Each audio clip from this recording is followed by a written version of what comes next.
Absolutely, and I think we are just about ready to get going here.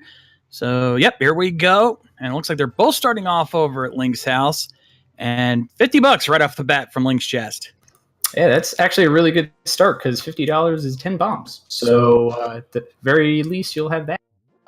Yep, and already some round divergence. Nahiri going immediately to the sanctuary, finding a 5-bomb upgrade, while Clifford is on his way over. Looks like he's going to be doing the first part of escape here to see what the uncle gives him.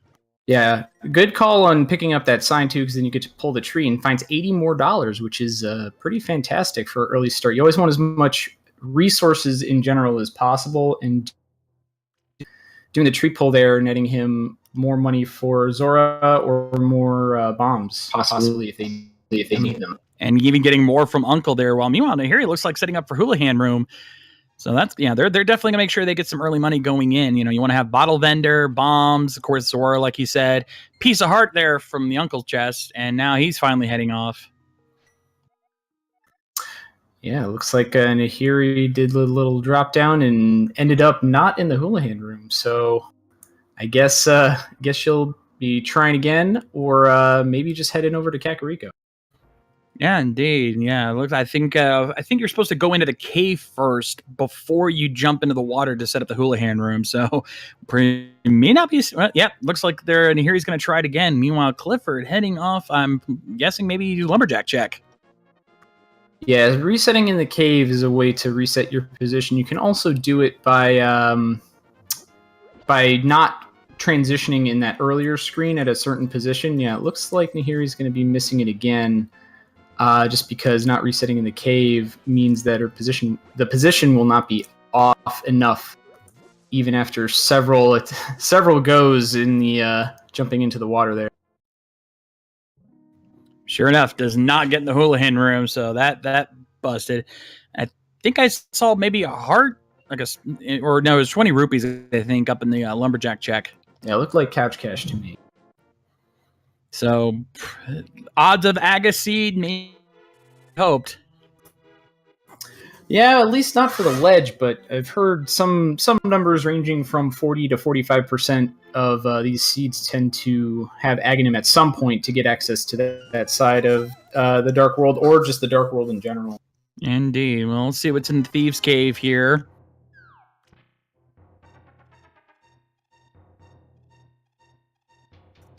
All right, looks like we've got...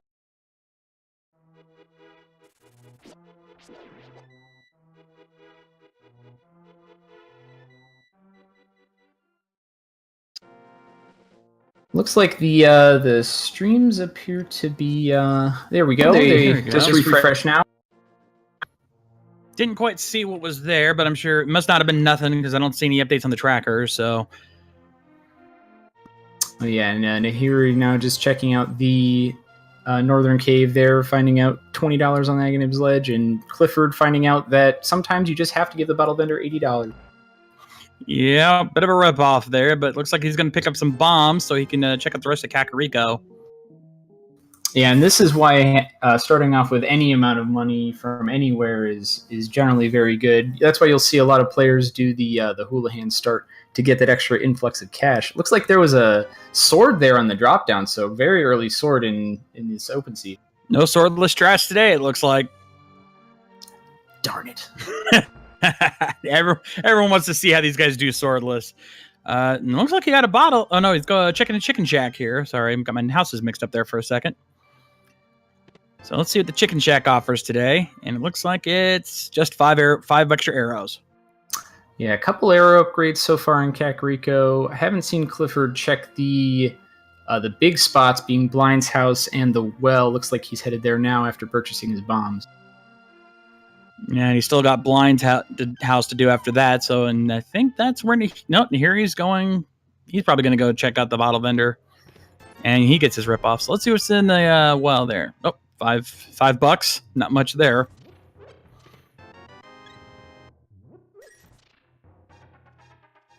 Little love from the back. Now, not bad. Not bad. Let's even do better. Bloomerang. Everyone's favorite boomerang. And just some more couch cash and $5 more. So not much going on as far as items go early on in the seed. Yeah, a bit of a slow start. We're not seeing many progression items here just yet, but that can change very fast. So we'll see what Blind's Head has to offer. Yeah, Kakariko is usually either a hot spot for items or has absolutely nothing from what I've seen in a lot of these seeds. All right, map check here from Nahiri. We looks like we got I think it was Crystal 5 in Desert and Hookshot. Oh wow! Yeah. That's a fantastic item to have at the beginning. Not only does it give you access to some more chests in Death Mountain, but it's a great movement item and a great weapon. Yeah, very multi-purpose tool, so very nice to get that early on. And I've seen a lot of runs where the hookshot has really cost a lot of runners trying to find it. So it's nice to get that one out of the way early. Oh yeah, definitely. It is required unless you plan on hovering across the last gap after.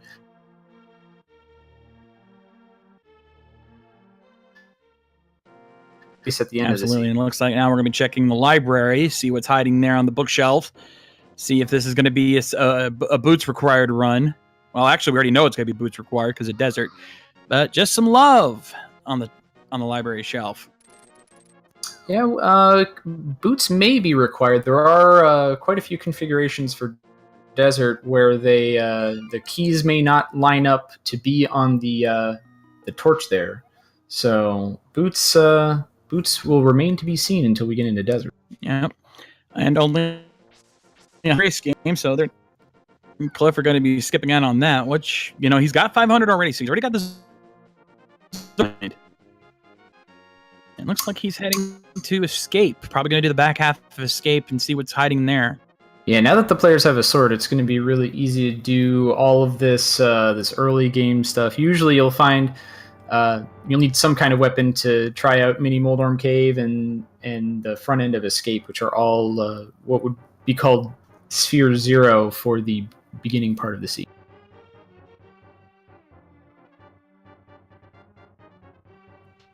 Harry now also finishing up Kakariko, checking out the tavern. Still don't have a bottle, so Sick Kid's going to have to wait. But let's hope they don't forget about that, because I've seen that cost racers before. You want to make sure you get everything you can. I've seen one. I think it was a race a while back where one person didn't know that the Sick Kid had the ice rod, and it cost them the entire race because they went the entire race without it. Oh yeah, I remember seeing the end of that, and that was all stuff like that is always kind of tragic. Because you always think you've checked all those locations, and there's always that one you haven't. Absolutely. All right, so Clifford now making his way through the bottom end of Escape, getting ready to see what Zelda's chest has to hide. But we've got to get a couple more rooms cleared out first. So let's see what the chest in here is hiding.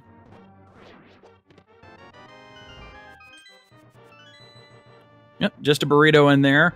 And Martha Lax in the chat saying, a thing or two about missing Sick Kid, apparently. Yeah, there's I believe that Sick Kid can never hold a progression item, because that's literally never happened to me. I don't know what he's talking about. Sure. We'll just go with that. Anyway, Nahiri now looks like might be checking Swamp and checking the dam. See what's hiding there while Clifford works on the Ball and Chain Knight. This is the more traditional route that you'll see, just because there's more chests down in the area down here with between Mini Moldorm Cave, the dam, and even fake flippering being a very popular now early game option, especially when you have the Moon Pearl. Oh, absolutely, because then you can do the water walking glitch over there in the fairy cave. And Clifford not finding anything in the part of the escape, so he's going to be checking the dam now. And was that a glove Yep, it was Power Glove. Hiding finding Power Glove in the dam area. That's going to be great for the early game. He'll be able to check the back end of Escape now, as well as possibly do a sequence break up to Death Mountain if they don't find the lamp. Indeed, the Power Glove is indeed so bad. Now, Mary working their way towards the Mini Moldorm Cave. I've seen this one be a really good treasure trove of items, so let's see if it pays off this time. Oh yeah, this is generally what is considered to be the Light World hype cave, especially so early in the seed with so few items. I bet there's going to be something else here. And thankfully, with them getting that sword, it's going to be a little easier for them to deal with those mini Moldorms, because these guys, when you have to use bombs on them, it can be really frustrating. So he's probably happy to have that sword right now. Oh, definitely. And even if they didn't have the sword, having the hook shot will kill the Moldorms with one single blow. All right, so we got Couch Cash, Piece of Heart, Moon Pearl. Always nice to get that early on. And just arrows and Couch Cash. So Moon Pearl from the mini Moldorm Cave. That's early Dark World access could be possible at this point. Yeah, they would just need the hammer, and then, like you were saying earlier, the water walking glitch for fake flippering up to the waterfall cave, the new waterfall cave in version 26. That is now a viable option for what would be 3 items up there, including Zora, and checking on a 4th. Yeah, because you got the Zora ledge, as we know it, hangs up at the end. Now getting ready to head to the Ice Rod Cave for Nahiri. Got to be careful of those crabs. Those crabs can do a lot of damage without any mails. So he's low on health. Oh, never mind. He just got a heart, so that'll help. Oh yeah, being very careful around there is always a good thing. I saw that he kept his sword out just in case anybody surprise pop out of the bushes or anything like that. Dying here is always very tragic because you lose so much time traveling without the boots or any other kind of travel item. Oh, and speaking of, Clifford taking a death. Luckily, there's not much here, so if he decides not to come back, he won't be missing much. But that could have cost him. Oh yeah, that'll certainly linger in his mind for a while, though. I always see runners, once they get the flute or some other kind of travel item, go back there immediately as quickly as they can to kind of quell their thoughts on what could possibly be there. I'd rather go there and find nothing than to leave it there and think, what if it was something very important? Meanwhile, Clifford now heading over to Sir Hassela's hut. Going to try to see, there's 3 good items back there they could find. Maybe even do a run at Eastern if all else fails. Oh yeah, and it looks like Nahiri checking the not the floating island, but the island in Lake Hylian, seeing yet another sword. So the flippers, mirror, and Dark World access, get them access to a sword upgrade at some point. Yep. Clifford also talking with Sir Hassel. We now know that the green pendant is in Misery Mire, so we'll be it looks like that might be potential if the Sir Hassel is hiding something. So we'll have to see how that plays out later. And now Clifford doing his map check, seeing what's there. So we got crystals all around, which could potentially work out good for them, because that means there's a good chance that a pendant could be in Turtle Rock and Ice Palace. I've seen that happen before, so you never know. Yeah, having the all crystals in the light world is generally a very good thing, especially because dipping into a lot of these dungeons early can yield some pretty awesome items, just because you have access to them right from the beginning. You don't even need a weapon for some of them. Plus, there's the potential that you won't this won't be a pedestal seed, so having to not do those dungeons takes a lot of weight off your shoulders. But then again, a lot of good items could be hiding in those dungeons, so you never know. But it's just knowing that there's a less of a chance feels good. Oh yeah, definitely. And indeed, Clifford checking out Eastern Palace, finding 20 rupees in their first chest. So looks like we're gonna be digging deeper in. And here you're also taking advantage of the green pendant tech. You didn't really used to see this a lot before, but now with knowing which dungeon is going to have which dungeon you might have access to that has the most items in the Dark World, going into pendant dungeons is pretty common in version 26. Yeah, it definitely seems like the version 26 logic favors dungeons for items these days compared to previous versions, but nonetheless, again, it's randomizer, so it could troll you at any time. You never know where anything's going to be, but there's definitely seems to be a method to its madness at times. Oh, yes. And looks like Nahiri also going to do early Eastern. With so few options right now, I think both players kind of expect to find something in here, but there's a few other locations that neither of them have checked that could yield something that would further their chain. The lamp probably being the most likely case with hookshot and glove, but hey, anything could happen. Yeah, and bear in mind, they won't be able to complete this dungeon without the bow. So if they find that, they'll finish this up. But otherwise, probably by the time they finish the big key room, they'll be heading out of here and map in the big chest. So they're kind of hoping there's something in that last chest for Clifford there. Oh yeah, a lot of players also do this this last room dark just because it's pretty straightforward. With just a little bit of practice, you could do this dark room, and it yields one item or one possible item for very minimal effort. Yeah, the only real tricky part is this room that Clifford's in now, trying to find your way over to the pot that has the small key and then working your way back. But like this hallway here, you just have to watch out for the tentacles and, of course, the anti-fairies, which, if you time it right, are very rarely a problem. Oh yeah, Clifford made that look very, very easy. So he'll be headed up to get this last chest, which would be the vanilla big key in the original game. It looks like you found the flippers. That opens up some possibilities. Oh yeah, so that fake flipper that Nahiri did will very soon be in sequence as soon as Nahiri finds the flippers, and it looks like Clifford is going to be heading straight for the Lake Hylia area to take advantage of that. Yeah, he'll probably also check the hobo, and he'll probably also make his way to Zora. He has the money for it, so he can get that knocked out. Oh yeah, definitely a great idea. You get those 3 items, and definitely the actually with the actual flippers, you'll be able to get the item on the ledge there as well. Yeah. Though chat does point out that technically getting these flippers is still a secrets break, since they did not have the lamp to get this. They had to go through the dark room. So we're technically still in a secrets break, but just less of one. Yeah, the lamp tends to be something that either is required for certain players and not required for others. I've seen a lot of players that just treat the lamp as though it doesn't exist because they know the dark rooms really well, or the lamp is actually required because, hey, Misery Mire is pretty miserable without the lamp. Yeah, that's an understatement. So let's see. Clifford now getting his check of the hobo, not finding much there. Probably going to make his way to Zora. Let's see where he's going here. It looks like he's headed down to that. Actually, it looks like he's headed up to the Death Mountain area, or at the very least, the warp that's right next to. Oh no, he's going back to check Ice Rod Cave. Yeah, you said earlier now he's got a way to get there. He's going to head right on back. Meanwhile, Nahiri heading into the fairy fountain here. See what's hiding in these 2 chests. And since he didn't get the flippers, he's going to do the fake flipper trick and the Moon Pearl water walking trick to get these 2 items. So let's see what he finds. Some more bomb upgrades and a piece of heart. So not much luck there. Yeah, it's pretty funny. If you get the piece of heart that gives you another heart, then it puts you back into the swimming state, which doesn't really matter because you exit the cave anyways and then go back into the water walking state. But it's still pretty funny to be swimming in that cave after just getting a piece of heart. Mm-hmm.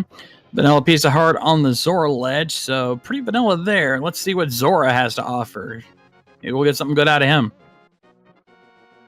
Yeah, it looks like the lamp might be in a really interesting place if this doesn't yield anything. Also might indicate that dungeon like Swamp or Ice might be required if the players end up getting to the Dark World pretty quickly. And a minor life lesson, only spending 200 rupees this time instead of the full 5. Yeah, so not much yield from the flippers so far. We'll have to see where the lamp is, and then maybe that will indicate what kind of item chain they were supposed to get before getting those flippers. Yeah, and there's still a few places they haven't checked. There's still Agnes Cave. There's still the back half of Escape. I don't think anyone checked the back room with the 3 items back there, or the dark room with the other chest. So there's still quite a few places they can look to find stuff. Yeah, that's kind of surprising that we've seen both the players save and quit and not go to Sanctuary. That's a pretty easy 3 items, and especially getting the Power Glove so early, you got to think that there's something there when you can't go anywhere else, really. Yeah, that would have been my first place to go after getting both bombs and the Power Glove. I would have checked that by now, but these racers seem to have a different route in mind. Yeah, checking all of these Sphere Zero locations, that, of course, referring to the locations that you don't need any items to check, is usually a pretty good idea just to get an idea of where the seed kind of wants you to go. In this case, the Power Glove and the Hookshot would suggest that there's a lamp hidden somewhere for Death Mountain, and the Moon Pearl and the Power Glove would suggest that maybe there's a hammer hidden somewhere. Well, it looks like Clifford's finally going to make that, Clay. He's heading to the back end of Escape now, so let's see what that offers. Let's see if they should have checked that a little sooner. Opening up, let's see what the 3 chests offer us here. We've got money, more money, and a key. So it looks like he may have to go into the dark rooms to find the last item. Yeah, another minor sequence break, but with the Hookshot especially, it makes this sequence of events a lot easier, and a sword to be able to see where you are in these rooms. Yeah, one of the ways a lot of players use the sword here is they charge it up and use the light from the charge to follow where they are at. So it makes it a little easier to navigate, but you still got to have at least some idea of where you're going to make it work. Oh yeah, these once you get past that first room with the key on the rat, it's pretty easy to navigate the rest of these rooms just because the door locations are in the middle of the eastern and southern walls generally. You hear him making his way through the front end of Escape. We already know that there's not really much here, so both the players are probably going to have to head out to Agana's cave. That appears to be the last checkable location that I know of. Yep, and only 10 arrows from the Escape. So the Escape getting us absolutely nothing this time. Yeah, I think you're right. I think Agana's cave is looking like a good play right now. Yeah, hopefully Clifford will head there. If not, oh yeah, he's heading south. He's probably going straight to Agana to check the desert ledge. Yeah, can't get into desert just yet because they don't have the book, nor do they have a way to get around that. So yeah, Agana's cave is the only reason you'd be going this way at this point. Yeah, there's a number of items that could be in the Agana's cave. I think the logic would put the hammer or the lamp there, depending on which way you would want to go. I would personally hope for the hammer if I were the players, just because having the hammer in the early game for Dark World access gives you access to a lot more locations than, say, Titan's Mid. Indeed. And chat saying Agana's cave gives bottle, bottle cave gives flute, flute unlocks Death Mountain. Our chat loves to troll. Certainly so. Yeah, that is definitely a sequence of events that can occur. Well, let's see what Agana gives us. And it's the lamp! The lamp, fantastic. So now kind of back on track after doing some of those dark rooms. The lamp would unlock the flippers in Eastern, so all of those areas are now accessible, and the lamp also giving access to the Death Mountain path from just the regular old front door. Yeah, which is probably, after he checks the ledge, is probably going to be Clifford's next stop, because that's really the only place they can go at this point, and only 50 rupees on the ledge. So wow, yeah, this seed is being very secretive about where its items are hiding this time. Yeah, it looks like this is one of the seeds. If we were to put it into one of the categories we mentioned earlier, this is more of the linear seed, where one item is kind of leaving the trail of breadcrumbs to the next item, rather than the big open seeds that you see sometimes. Nahiri now also working on the dark rooms of Escape. Not going to be happy with what he finds there. He'll eventually find his way over to Agana and get his lamp as well. But for now, let's see what the old man is going to give us today as Clifford heads into the mountainside. Yeah, if you found the flute there, then generally you'll see a lot of the players do the old man anyways. Similar to some of the other dark rooms, it's a pretty straightforward set of rooms, and it's not particularly dangerous unless you don't know where those holes in the floor are. You can see right there Clifford bypassing that.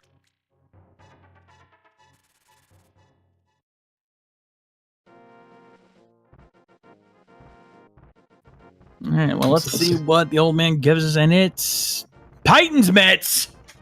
Oh wow, that's really exciting to get so early, especially on Death Mountain with the hookshot as well.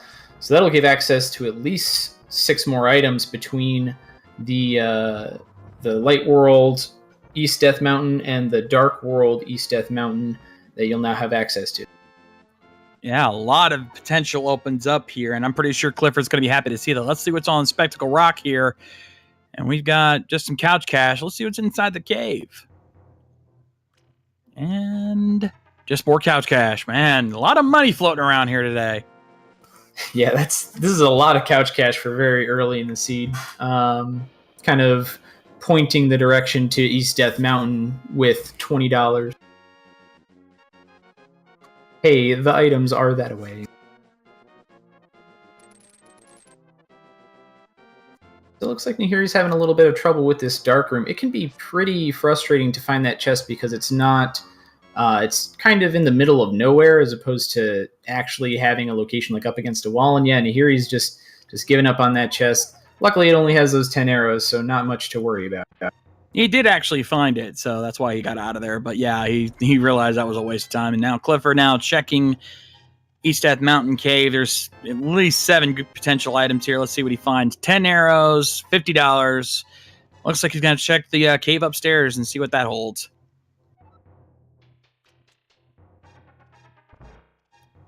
Here now, I think, finally making his way over to Agnes Cave. Going to be getting his lamp here shortly. Meanwhile, Clifford, let's see, he's going to use the bloomerang to get to the other chest. We got heart container, $50. Mirror, that's always good to find. And the bow, and the red meringue. Wow, finally, we've got a jackpot. Oh yeah, the East Death Mountain. That was a V18 East Death Mountain right there. Mirror bow unlocks the rest of Eastern, as well as being able to get into Hera now. Probably check East Death Mountain just in case you find the hammer for even easier access to the rest of Death Mountain there. But going up to Tower of Hera is probably going to be the option after that. Getting trolled a little bit by that dead rock there as well. Those dead rocks, man, I'm telling you, those guys will mess your game up because they will block you at the worst possible places. Yeah, one of the only enemies in the game to be actually unkillable, and very, very frustrating.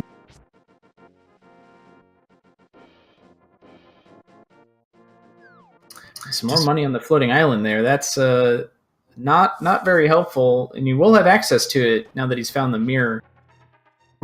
Indeed, but Clifford now making the slow walk through the spiral cave. So yeah, let's see how this pays off for him.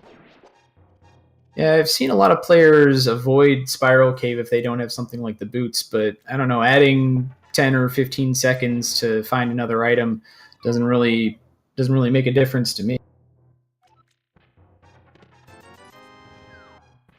And just more couch cash inside the spiral cave chest. So, all that walking for nothing, but had to check it eventually. Oh yeah, and the good thing about this route is it puts you down at the bottom of Death Mountain again, so you can just go right into Dark Death Mountain and just do all those chests as well. So it looks like he'll be heading into Super Bunny Cave and then probably up to Hookshot Cave after that. Definitely one of the good reasons to get the hookshot early. You can knock these caves out real fast. So you'll have to see what we can locate out of that. Yeah, 14 items just in this chain of events. It's pretty insane what Death Mountain holds when you have full access to it. And of course, Clifford now with the mirror can do another little minor glitch where you can cause the blocks to disappear if you use the mirror while trying to push them just right. That makes it a little easier. You don't have to worry about accidentally pushing the block out in the wrong direction. Finding a piece of heart and another piece of heart. Well, it gets a health up out of that. Yeah, being in the Dark World, that can actually be pretty good. There's some Lionels up at the top of Death Mountain, and they are not very nice. No, they are not. So that'll be nice to have a little bit of extra protection there as he now makes his way. We're going to check here. Turtle Rock and Thieves Town with the Pendants, as well as Misery Mire, and of course, Crystal 5 at Swamp Palace. So that's potential there. Yeah, the Fat Fairy crystals generally tend to be something you try to seek earlier because finishing those dungeons not only yields the items from those dungeons, but also 2 extra items and access to that fairy fountain, which can be a pretty good resource if something goes wrong in that area of the world. Yeah. And if only finding a bee in a bottle inside the hookshot cave, that's about all they could find. So let's see what we can find. I think he might be making a play for Tower of Hera. Certainly looks like it. That's a really good play. You'll generally see players go into all of the dungeons in the light world, even if they're not required, just because they're generally pretty quick, and the items that they yield can be just as good as any other location. Indeed. Meanwhile, Nahiri also working their way up through Death Mountain, checking all the same items. Map downstairs, and we might be seeing a basement run here at this rate. Yeah, which wouldn't be a terrible thing, especially already having the lamp. They'll have access to it. But it looks like the big key will let them just go straight upstairs. Hopefully they won't have to go back downstairs after fighting Moldorm. Yeah, if they find at least the compass along the way, they'll probably that might be trouble, but we'll see.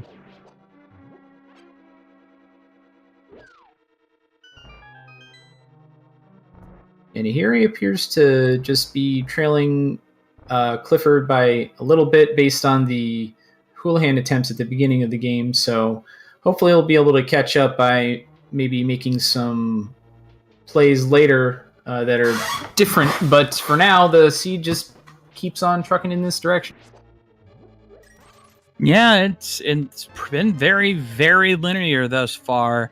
So if this keeps up, Clifford's got a pretty small lead here, but that could change very quickly. So we'll see how that plays out. There's the compass in the big big chest. So that means Moldorm's going to have an item on him. That might play. It also means that there will be an item in the basement because they also found the small key. So there's only 2 locations left, only 2 items in the tower. We'll have to go down to the basement to check that chest. Yeah, they don't. Most runners don't prefer using the basement because there's that long cutscene with the tile room. So they'd like to avoid that if they can, but it looks like this time they're not going to get that chance. Clifford now working his way up to Moldorm, or as we like to call him, Trolldorm. And I think anyone who's played this game knows exactly why we call him that. Let's see how trolly he is.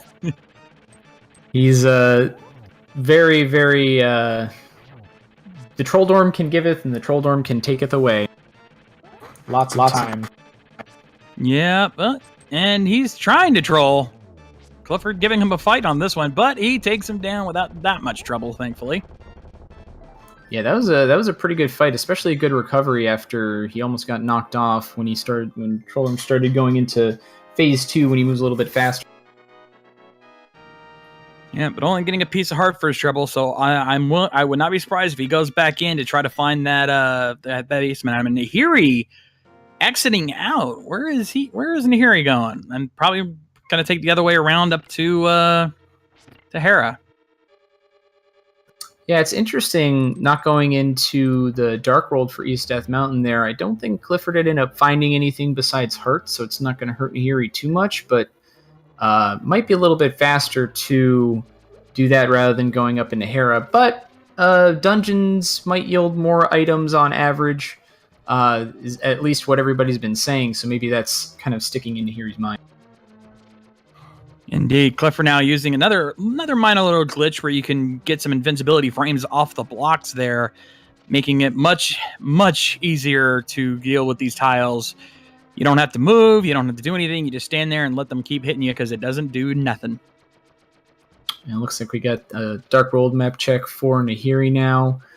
Swamping that second crystal. We already knew that Meyer was the green pendant. And Skull Woods, Pod, and Ice being the other crystals. So who knows? We might not even need the red cane for this particular seed.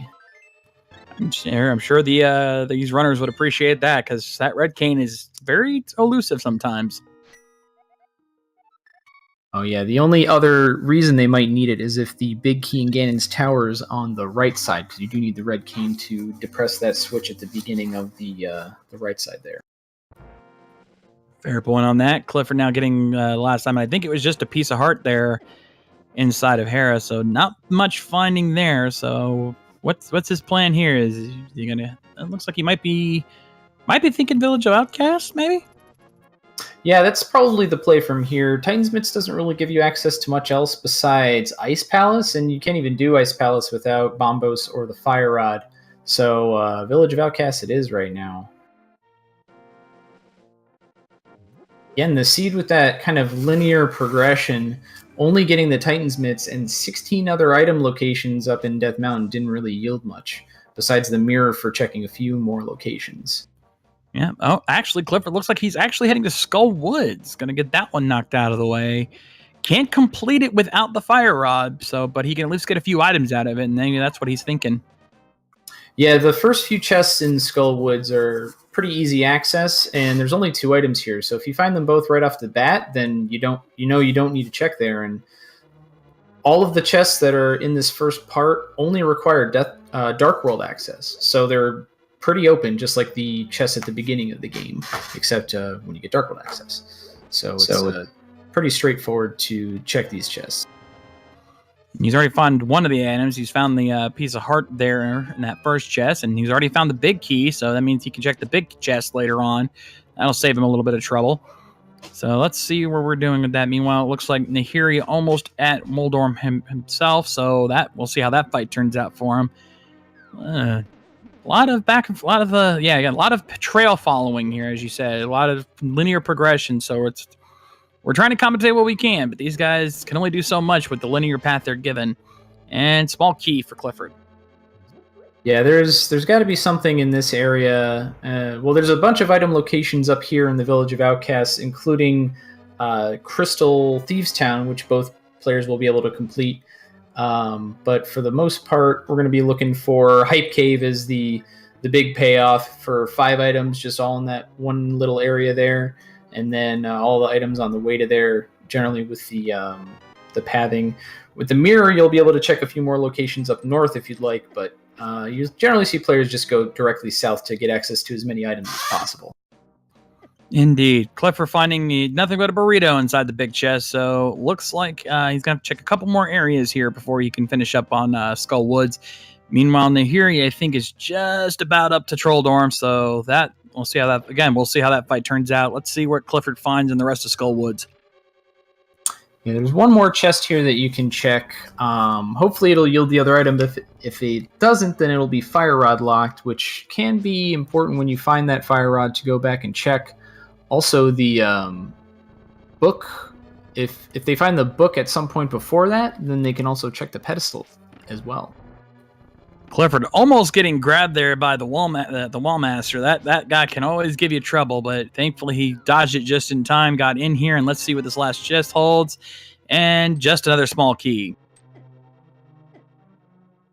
Yeah, it looks like he's taking a death here too, which is pretty smart. The health that he'll get back from the death is more than he had, so why not?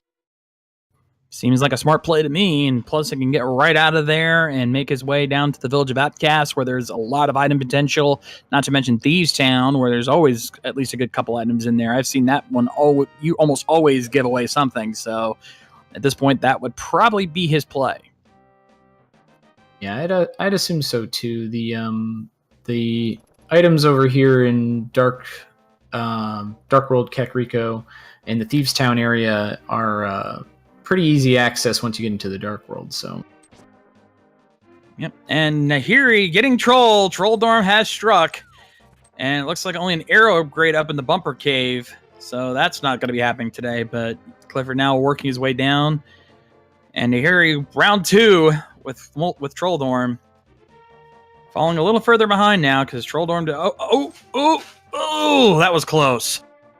Yeah, wow, this sword, taking advantage of the sword poking for Moldorm is really good. If you poke anywhere that doesn't do damage to Moldorm, you get knocked back, but you can press any direction in towards the center, and you should be able to keep your balance from falling off the edge there. But it looks like Trolldorm's just being a little too trolly today. Yeah, it appears so. And here you're getting knocked off again.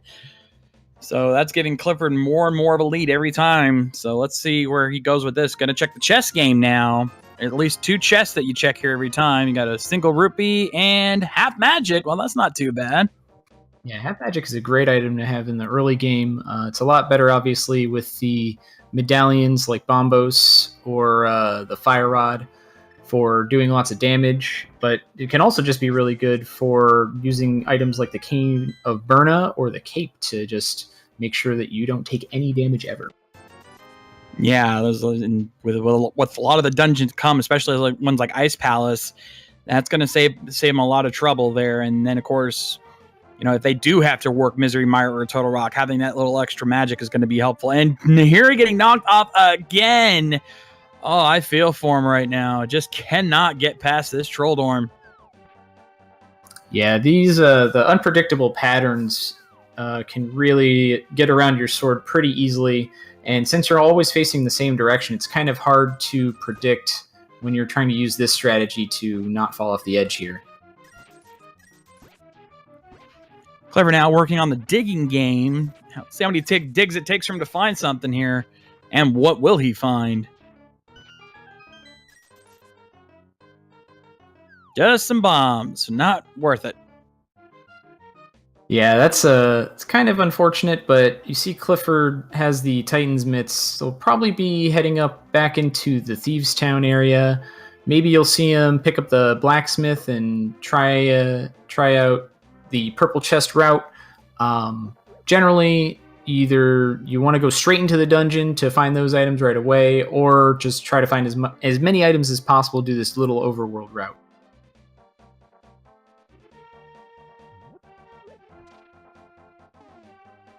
And here, getting into this last phase with Trolldorm. Hopefully, you'll be able to finish it up.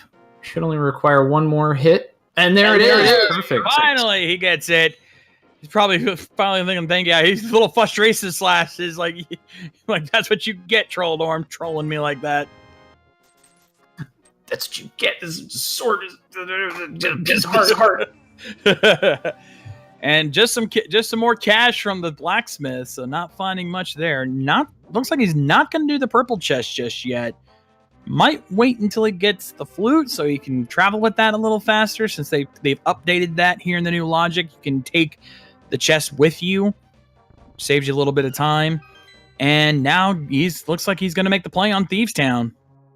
Yeah, I think he did that many locations just in case he found the hammer before heading into Thieves Town, because there is exactly one chest that is blocked by the hammer in Thieves Town, which can be quite unfortunate if there's an item in there.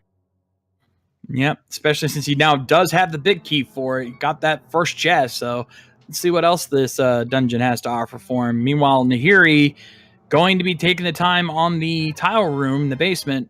Not going to be happy with what he finds there, but nonetheless, you got to check. Yeah, skipping these chests, you'll see some players do that if they feel like they're behind. Maybe Nahiri might have skipped it, but I think it's a bit too early in the seed to be doing things like that right now. Oh, but got a little stuck there on the blocks. Didn't quite land it perfectly. Oh, and he's going to have to save and quit out, it looks like. No, he's got the mirror, so he can just mirror out. He'll just have to do the tile room there over again. But thank goodness they didn't save and quit, because that would have been disastrous. And Clifford finding Bombos in the Thieves Town chest there. That might become... Oh, and taking a death. Maybe a death warp? I don't know. Oh, it looked like didn't quite see that enemy underneath the bridge there. I certainly wasn't expecting that, so I don't think Clifford was. Oh, it could have been intentional. Looks like he's just heading out now. Bombos means that he would have access to Ice Palace now, should he so choose to enter that. And with half magic, might not be a bad idea. Yeah, he's heading back over here. I think he is going to grab the purple chest now, so he's going to be taking that with him. Probably drop that off on the way. Wouldn't be a bad idea. Good routing plan on that one. Makes it a little easier and convenient for him. Yeah, especially when you're this early in the Dark World. They do have a lot of hearts, but having green mail and only fighter sword, you kind of can't really fight things terribly well. So trying to find some sword upgrades, mail upgrade. They do know about the sword upgrade on the island there, so he's probably thinking about that and just wants to go get that and maybe find some more hearts or blue or red mail on the way. Yep. He's also going to check with the flute boy. Flute boy has the flute. Wow, that's pretty great, especially having the mirror and being right near Kakariko. That's pretty phenomenal. It gives him access to the entirety of Mire area. Maybe Bombos will get them into Mire as well. Yeah, good, very good find on that. Gonna check this. Oh, forgot to leave the chest behind. Can't take it inside. So let's see what's in here. Just some more cash. Yeah, the seed seems to be pointing the way with $20 at a time to where all the items are. It looks like I thought about heading up there, hitting the flute, but probably doing Hype Cave first might be a better idea, because then you can always go back and do the save and quit to Sanctuary to activate the flute a little bit later. Yeah, he definitely looked like he was second guessing himself there, but he's gonna drop off his purple chest, get that, and then probably, like you said, check the Hype Cave. So we'll get ready for that here. But let's see, and heart container for the purple chest. At this point, I think he's got as much health as he wants, but a little more doesn't hurt. Yeah, there's a question in chat about the first chest in Swamp. The very common troll location for the hammer is the first chest in Swamp, because it is the only one you have access to without the hammer. So it could be there. They do have the flippers in the mirror as well, so let's hope for all the players' sake that it is not there. Indeed, but now it's time, folks. Let's see some hype in chat, folks. We're going to the Hype Cave. 5 potential items. Let's see if the hype is real today. Oh yeah, Hype Cave has been pretty anemic lately, but let's see if we can get some good things going for the runners here. 10 arrows from the thief. We got $50. Heart container. Couch cash. And more cash. No hype today. Yeah, wow, that's about average for Hype Cave lately, I'd say. Yeah, sounds about right. Like you said, Hype Cave hasn't been as hyped these days.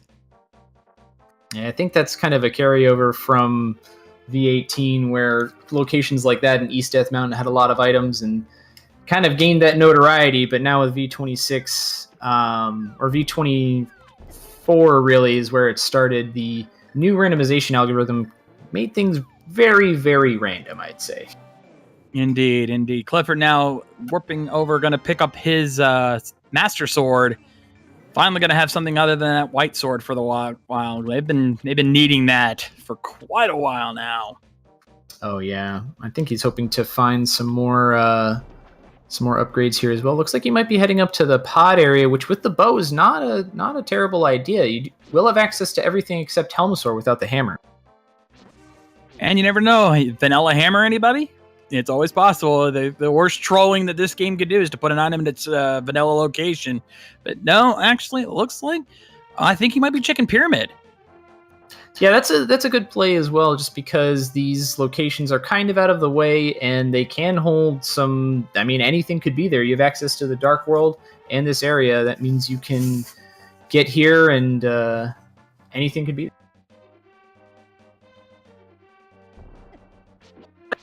Meanwhile, Nahiri on the right there, are going through with Thieves Town, going to be picking up their Bombos Battalion right now, and just more money on the pyramid. So, yeah, it's definitely a very dungeon heavy seed this run. A lot of the items seem to be in the dungeons, aside from what we saw on Death Mountain earlier. It's definitely pointing them that way. So I think he's going to be making the play on pod at this point. Yeah, it's a pretty good play. The good thing about the high-value dungeons like Swamp, Pod, and Turtle Rock is, there's just 5 or 6 items just lying around in that pretty concentrated area, whereas wandering around in the overworld without boots, or they just found the flute, so it's not activated yet, can be pretty slow. Here you're choosing to continue into Thieves Town, so we'll get to see what the latter half of Thieves Town has. There were 3 items right at the beginning there, or 2 items, I'm sorry. 2 items, the big key and the small key. So here he will find the other 2 items there. Maybe that will give him a slight advantage.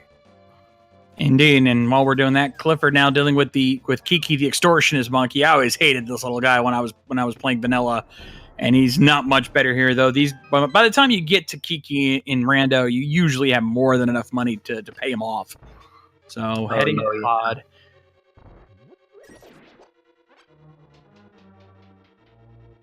Yeah, Kiki has definitely caused some trouble for early access Dark World seeds, but it looks like they found quite a bit of money before heading here, which is pretty good, not only for... Oh, Nahiri taking a death at the top down there. Even before blowing the hole in the floor there, it looks like Nahiri's going to do the same thing that Clifford did and just peace out until maybe they find the hammer or something that might give them a better fighting chance in the dungeon there. Yeah, indeed. For now, just noping on out of there. Also, I don't know if anyone's commented on this yet in the chat, but yeah, you might notice that here you're using, I believe that's Marissa from the Toho games there as the sprite. If you run the randomizer, you can choose from like close to 40 different custom sprites that the community has put together. Some really awesome work by these people. Definitely, if you guys have not run Rando yourself, definitely go check out the hard work that these guys have put together to make this happen. Yeah, it's pretty phenomenal. All of the sprites are very well animated, and there's so many of them. There's more on the way too with the new versions coming out, so definitely keep an eye out for those updates. Speaking of Nahiri now working on the digging game, finding the bombs, and Clifford working his way through Pod, see what he can find here. Thankfully, like you said, he has the bow, so we can deal with the mimics here and get some more keys. That'll help him get through, though. He's already got quite a few, so it won't be too hard-pressed to find any. Yeah, the front end of Pod tends to be loaded with keys just because of how the algorithm has to place them in order to make it accessible for all the items in the dungeon. The current algorithm makes sure that you can have access to every item should you want it, so that makes Pod generally have just a whole bunch of keys right at the front. Yeah, the developers of these randomizers have made sure that every item, you can 100% this game. It's just a matter of where everything is specifically. So it's just only a matter of time. You just have to stick with it. But for now, continuing through. Oh, we've got Fire Rod and Pod.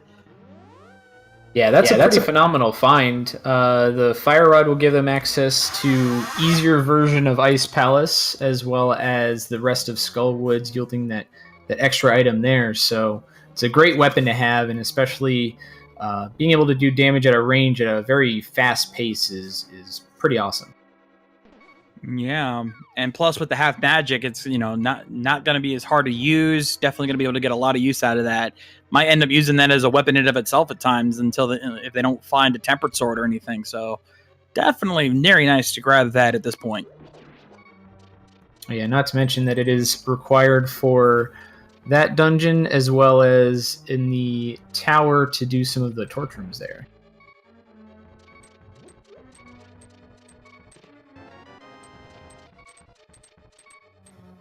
Oh, and speaking of tempered sword, there now he's got his red sword, so he's probably happy to find, and the magic cape. So Pod being a somewhat big play at this point. Oh yeah, those are some great items. The logic now says that they could go into Spike Cave once they find the hammer with the cape, half magic, and a bottle. Any combination of two of those will give you access to Spike Cave. That hammer seems to be pretty elusive, though. Yeah, very interesting on that. But now that he's got the big key, he can also check the big chest over here. He had to skip that earlier. So, and there's also 2 more chests inside the dark maze. So thankfully he's got the lantern, because this is one of the few dark rooms where you could get lost if you don't know where you're going. And Ice Rod, both rods in Pod. Wow. Wow, yeah, that's pretty ridiculous, actually. That might actually indicate that the players need to go kill Trinex, because a lot of players will say, oh, well, the Ice Rod just means go into Turtle Rock. Oh, no, the Ice Rod means that there might be an item on Trinex. It's not unheard of, but yeah, Pod is definitely paying off big, so good play by Clifford. Probably not going to find much in the big chest. Never mind, Silvers! Wow, Pod is just the place to be, apparently. Finding 6 actual items, or 5 actual items in Palace of Darkness is pretty crazy. None of them the hammer, though, so he just got right the heck out of there. Probably going to go activate his flute now, and who knows where he'll go next. Yeah, he's got a lot of the world opened up to him at this point, so that's really good. And here he looks like going to make the play on going to finish up Eastern Palace now. So he's going to get his second crystal here. Interesting to see where he goes from there. Yeah, the play on Eastern is pretty interesting without going into at least going into the Dark World first, because then you can leave your portal right outside the Eastern Palace. So when you finish it, you could go straight into Pod, or vice versa. You could do Pod first, and then mirror outside to go into Eastern. And indeed, Clifford now with the birds swag duck strats going on. Get your swag ducks in chat, folks. And now being referred to as the national anthem of the randomizer community, I would say that is appropriate given how useful the flute is. Absolutely, you're always grateful because of how quickly you can move around with it. And it looks like Clifford now going to check the Meyer Shack, and even check to see what Pendant Meyer requires on the off chance he may have to go there later. So wouldn't be a bad idea to check that at this point. Yeah, with the mirror as well, we'll have access to Desert Palace. I didn't quite catch what medallion it was there. I believe it was Bombos. Yeah, and the trackers agreeing with me. It was Bombos there on the for Meyer, so they can get into Meyer right now if they wanted to. But I'll be honestly, at this rate, I'd be surprised if they actually went for it.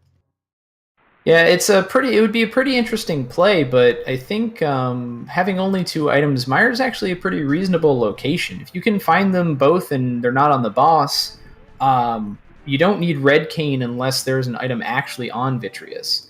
So wouldn't be surprised at all to see Clifford go into Meyer here, but probably going to head into Desert first would be my guess. Indeed, especially now that they can access it. And of course, checking the checkerboard cave. Ooh, blue mail. Double taked on that one.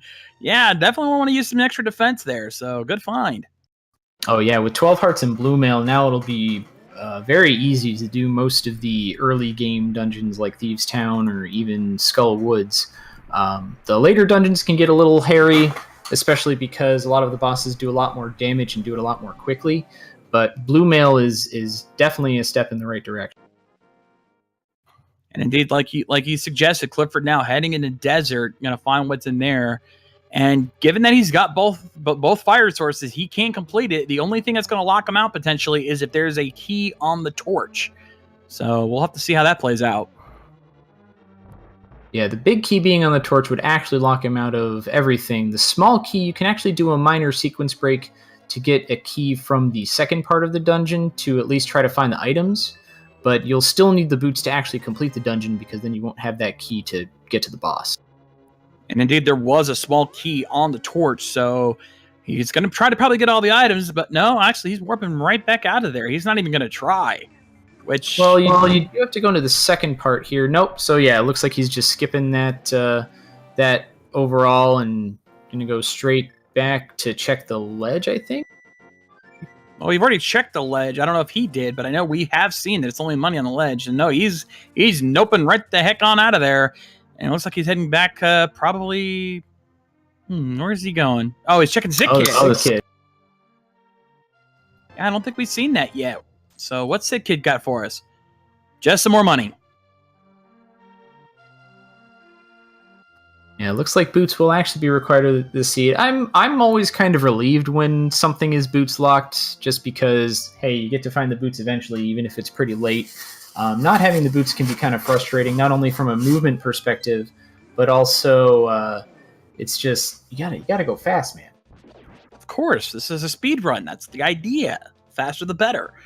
So with the fire rod, it looks like Clifford's going to finish up Skull Woods, which, yeah, it is a crystal, so the end of that is necessary. Yeah, I would expect Clifford maybe to come back here if he finds the book at all, but I mean, you're here, you may as well finish it up because you know there's at least one item there, as well as you got to do it at some point anyway. Indeed. And while we've got this moment, while they're both in similar areas, let's take this opportunity to remember, if you guys are enjoying these guys so far, be sure to give both Clifford and nahiri a follow on Twitch. And of course, follow us as well. Chauncey, Dark Shadow, and Felix. Make sure you get them all a follow on Twitch because all of these guys, fantastic people. You know, Dark Shadow, our tracker, making sure to keep up the items. Felix, our restreamer, making sure that this runs as smooth as possible. Very cool group of guys. Make sure you give them all a follow. Yeah, especially the shades here as well. Definitely, there's a lot of work that gets put into all of these restreams, and everybody that's involved is doing a lot to make sure that everybody can get as much enjoyment out of this as we can. and I think it's a great thing. So definitely shoot us a follow if you can. Clifford now working his way through the back end of Skull Woods. Going to be in a lot better position than we expected now. He's got Blue Mail and Tempered Sword, so Mothula not going to be as difficult, but he can still be tricky. For those who don't know, Mothula has a little glitch in this version of the game where if he hits the spikes, he does not take damage, so you got to be careful about that when you're fighting him. Yeah, knocking him into the blocks or making sure that he's positioned correctly to not be pushed up against the spikes can be very difficult, especially if he hangs it in a corner like he is right now. Looks like Clifford is handling it pretty well, though, being able to get up to him and put in a couple hits on. Yeah, pretty decent fight there on Mothula. Not too bad. Only dropping the compass, but I think we pretty much found all the items anyway, so that's a thing. Chad saying that was not a glitch, but I would agree with that, except in later versions, especially the GBA version, they actually did fix that. So I believe that actually is a glitch, or at least it's something they realized shouldn't have worked that well. So they did fix it for the GBA version. Yeah, the last item here has to be in this last chest, so Clifford's got to do this, walk through this little maze here. You'll see a lot of players, I mean, they have to go kill the boss anyway, so you may as well kill him first to see if he has the item, so you don't have to check this chest. But it turns out that's where this last item is going to be. Let's see what it is. Looks like it's Ether. Ether Medallion. Well, we know that's not needed for Meyer, but it still could be useful for Turtle Rock if they have to go there. So still not the worst thing they could have found. Well, I don't know. Both those dungeons are pendants, so could be looking at a pedestal seed here, especially because they have access to both of them. They don't have the red cane yet. I think the red cane would put the actual fear into me if I was running this seed, and I found that now. Very true, but then again, they could also be hiding the boots in one of those dungeons, so we don't know yet. We'll have to see how this continues. I mean, definitely. At this point, I think the only item they really need for go mode would probably be the boots. I think they have everything else that they need. Well, boots and hammer. Boots and hammer, yeah. Boots and hammer are the only two things they need. Yeah, that would be ideal if they just needed those, but we'll see what the seed yields. It seems to be indicating that they might need to go into at least one of those dungeons. My guess would be first one, then the other, not completing either, just because that's how V26 tends to work, but you never know. Yep. Meanwhile, Nahiri finishing up the Armos Knights, getting the crystal from Eastern. So he's going to be making his way back to Skullwoods. I think he's going to be finished. Oh, there's the hammer in the back of the graveyard cave. Oh, wow. That's a fantastic find. And that could have been found a lot earlier because all you need is Dark World access in the mirror to get to that cave. So Clifford might be kicking himself for not checking that earlier, but he's still found it first. So he's definitely at a significant advantage having found the hammer. Yeah, I mean, at this point, like I said earlier, all he needs right now altogether is the boots.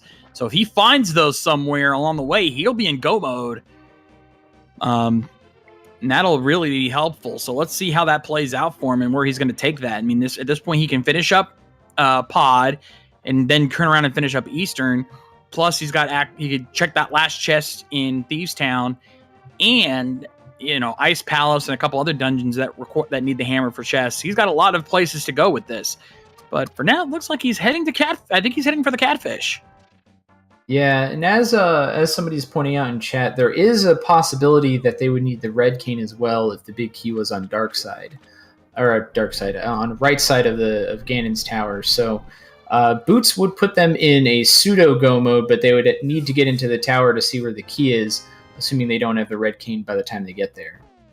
Yep. Speaking of red, we found the red mail from the catfish, so now he is equipped defensive wise. All he needs now is to find some shields, but still, red mail will make it a lot easier to deal with a lot of the later enemies. And Nahiri, I don't know, was that a death ward, or did he just take a death there? Yeah, it looks like he was trying to get into that key chest there, but Nahiri hasn't found any of the mail upgrades nor any of the other sword upgrades. So he's just kind of trudging along in Dark World with not too many defenses, especially not having found either of the immunity items. Yeah, he's going to need to find some defenses soon if he wants to keep going on. Meanwhile, Clifford now heading to Ice Palace. And with that fire rod, it's going to be a little easier to traverse. Plus, he's got the hammer, so he can check a lot of different places. He's in good position for that.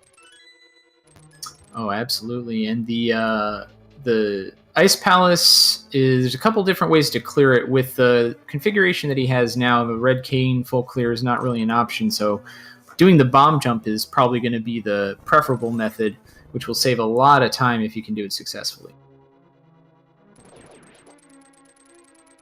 Speaking of bomb jump, it looks like Nahiri is attempting the big chest bomb jump in Skull Woods there. Try to save a little bit of time checking the big chest. Fortunately, he's not going to find much there. While Clifford finds the big key as the first item in Ice Palace. Indeed. So a lot of... Yeah, Clifford definitely with a pretty strong lead at this point, knowing that he's got almost all the items he needs, and he's well-equipped. And Nahiri taking another death, just not having much luck right now. Yeah, Nahiri isn't really exploring a lot of the areas that had a lot of the good defensive items, like Pod especially had just a whole bunch of items. Hopefully Nahiri will head there at some point to be able to take advantage of that. Even just finding blue mail would be exceptional, but I don't know why Nahiri didn't end up checking the North Mirror Cave or the Checkerboard Cave when they went to Mire area.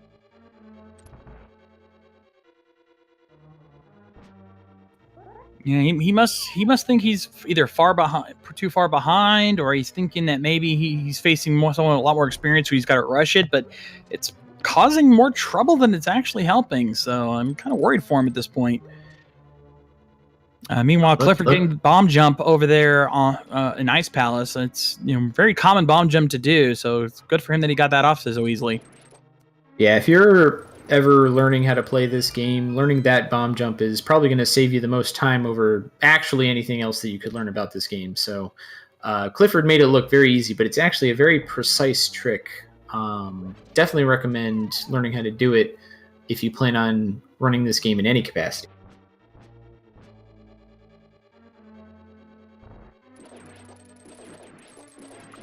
Here you're just picking up that small key from the second part of Skull Woods there. Looks like he's going to mirror out, probably mirror again, and then flute to a new location perhaps. No, looks like he's going to take the long way around. He's heading out that way. Don't know what he's planning at this point. Oh, no, I don't know. Where is he going? It could be going to check the mirror cave that has the hammer, which would be phenomenal if you could find that right now. It'd be a lot earlier than when Clifford found it. Might give him some more ability to do some. There's the red cane. Big red cane in Ice Palace. And now I'm officially afraid for these players because they have access to complete 2 of the 3 pendant dungeons, and the third one is just Thieves Town. So that one they've been able to do since the beginning. Looks like we could have ourselves a boots on pedestal seat. Oh, that would be devastating for him if that's the case. But we'll see how it plays out. Let's see as he continues on through Ice Palace. Yeah, this is pretty good routing from Nahiri, though. We'll be able to pick up the hammer here and have a lot easier of a time, especially because they're still on Fighter Sword. Having the hammer to just do Tempered Sword damage alone will be very, very useful.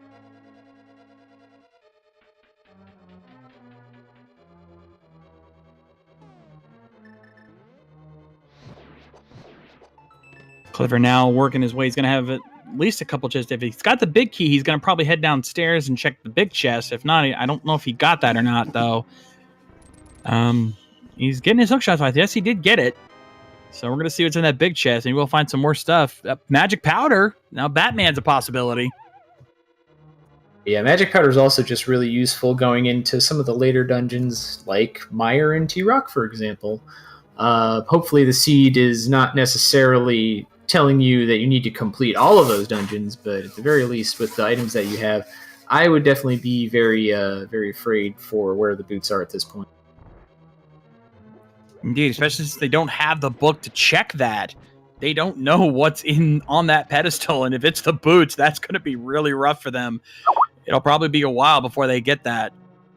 Yeah, the good thing about the position that Clifford's in right now, though, is that since that's the last item that he needs, he can just do those dungeons in go mode. You don't need to full clear those dungeons if all you need is the item that you get from completing all 3 of them. True, but the fact that he doesn't know that might make it unlikely for him to. He'll full clear all the dungeons. He won't clear those dungeons in go mode. It's not until we get the Book of the Medora that we'll know for sure. So, or until he decides to clear those pendants in check. So right now he is far. He probably feels like he's far from go mode, not knowing where those boots are hiding.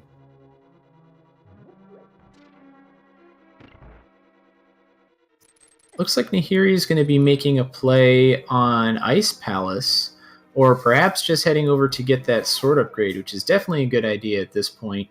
Hopefully they'll make their way up to Catfish at some point, maybe get a mail upgrade. Being at Blue Mail and Master Sword would definitely be great for the kind of trouble that Nahiri's been having in the Dark World here.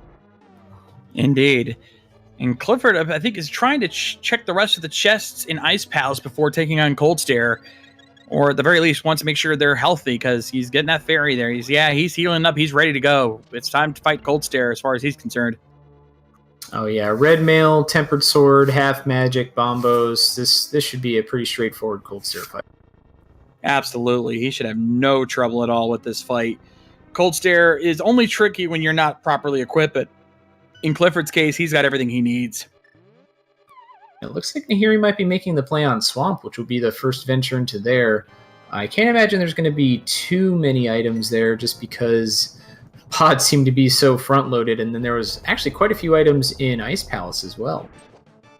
Yeah, we saw that earlier. Meanwhile, Clifford now starting his fight with Cold Stare using Bombos instead of just going at it with him, but he's got him in the corner there.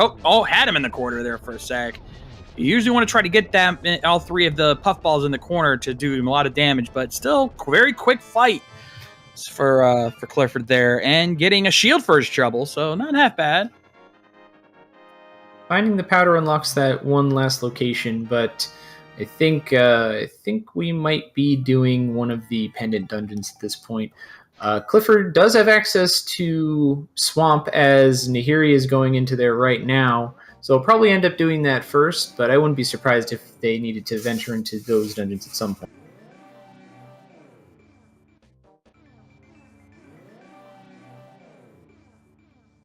Doing a little sightseeing in the Light World and Dark World as he's warping back and forth between them.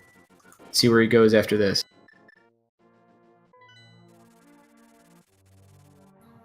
Looks like he's going to he's going to check the bat.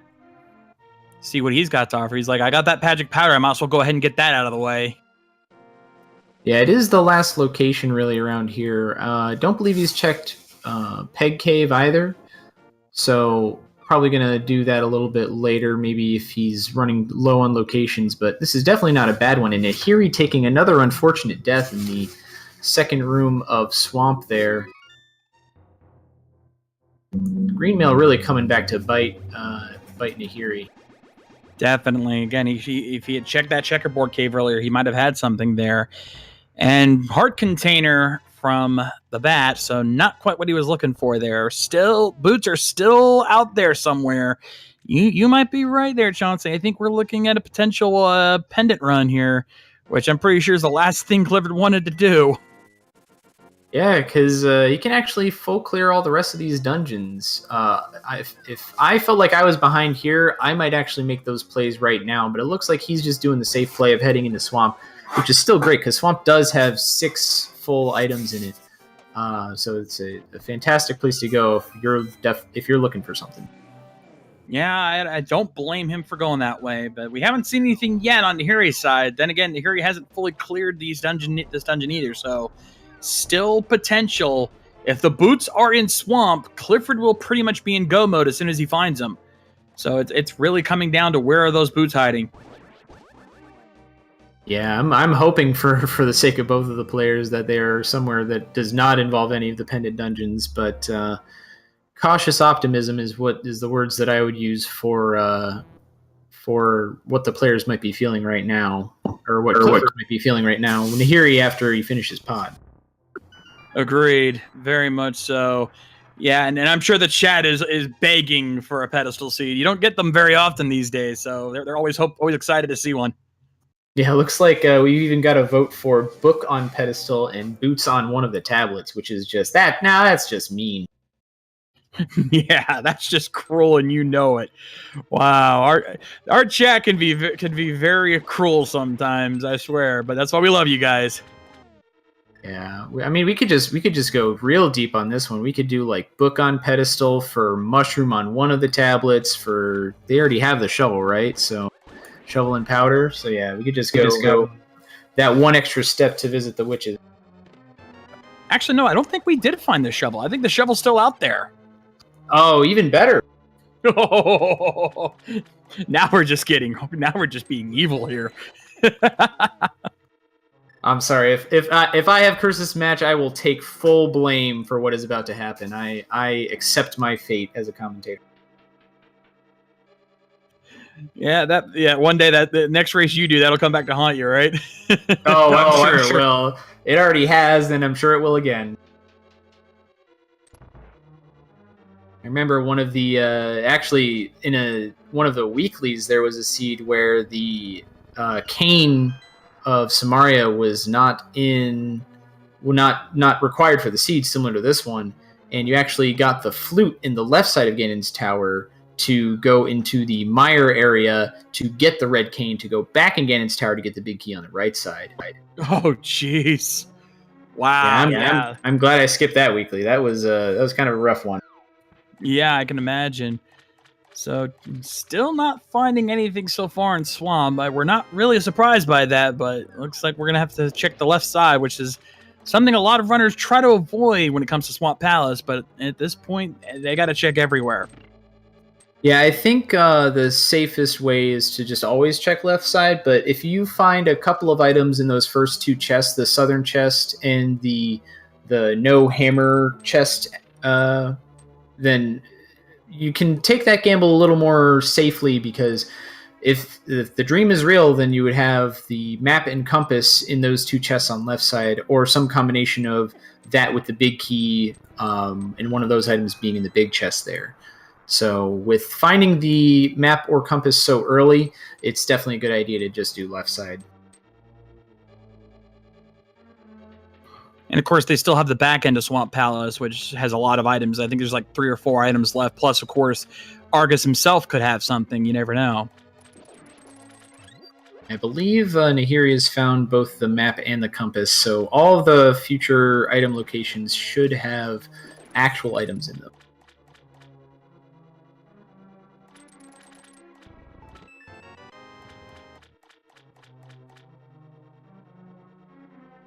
Clifford picking up his bombs from the bottom chest there. Not really much to go off of in Swamp here so far. Hoping that Nahiri will take advantage of being close to Palace of Darkness, go straight into there, considering he does have the items to complete that dungeon as well. Indeed, yeah. He's still neither of our racers have completed pod yet, so that might be something they do later. Though I don't think he has any items left on him. I think they found everything. The bomb upgrade and arrows for those 2 chests there. So still not finding anything yet. These runners have probably starting to get a little concerned at this point. Given that we're an hour and 18 minutes in, we still have not found those boots. Yeah, Nahiri really just lacking those items from pod, just in general. Not having the fire rod, the ice rod, the cape, another sword upgrade. All of those would be really useful. So that's why, at least I'm personally hoping for Nahiri to go straight into there right after he finishes with Argus here.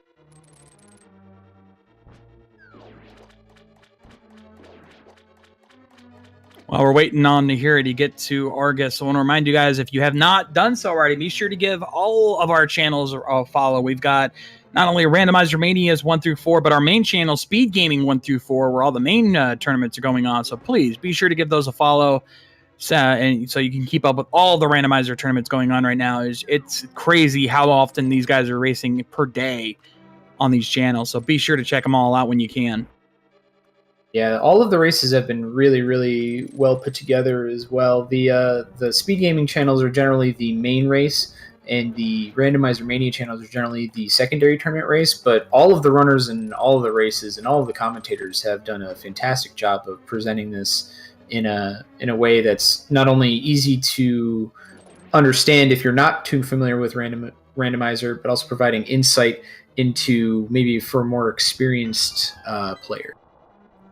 Indeed, as Nahiri is working on Argus, I will say that as somebody who's relatively new to this community, these group of runners and commentators are very welcoming. So if you're wanting to get into this community will help you in any way you can to make sure that you have a fun time with this. So please consider joining, everything, the Randomizer Discord, and then of course every part of this community. I guarantee you will be welcomed with open arms. Meanwhile, Nahiri working on Argus right now, clearing out through the puffballs and now dealing with Argus. Of course, only having the Master Sword is going to make it a little bit trickier for him, but with some good spin strats, he could pull it off. Yeah, definitely doing the safe option here with the spin. There is a option to do it with the Fire Rod as well, but that can be a little hit or miss, if you know what I mean.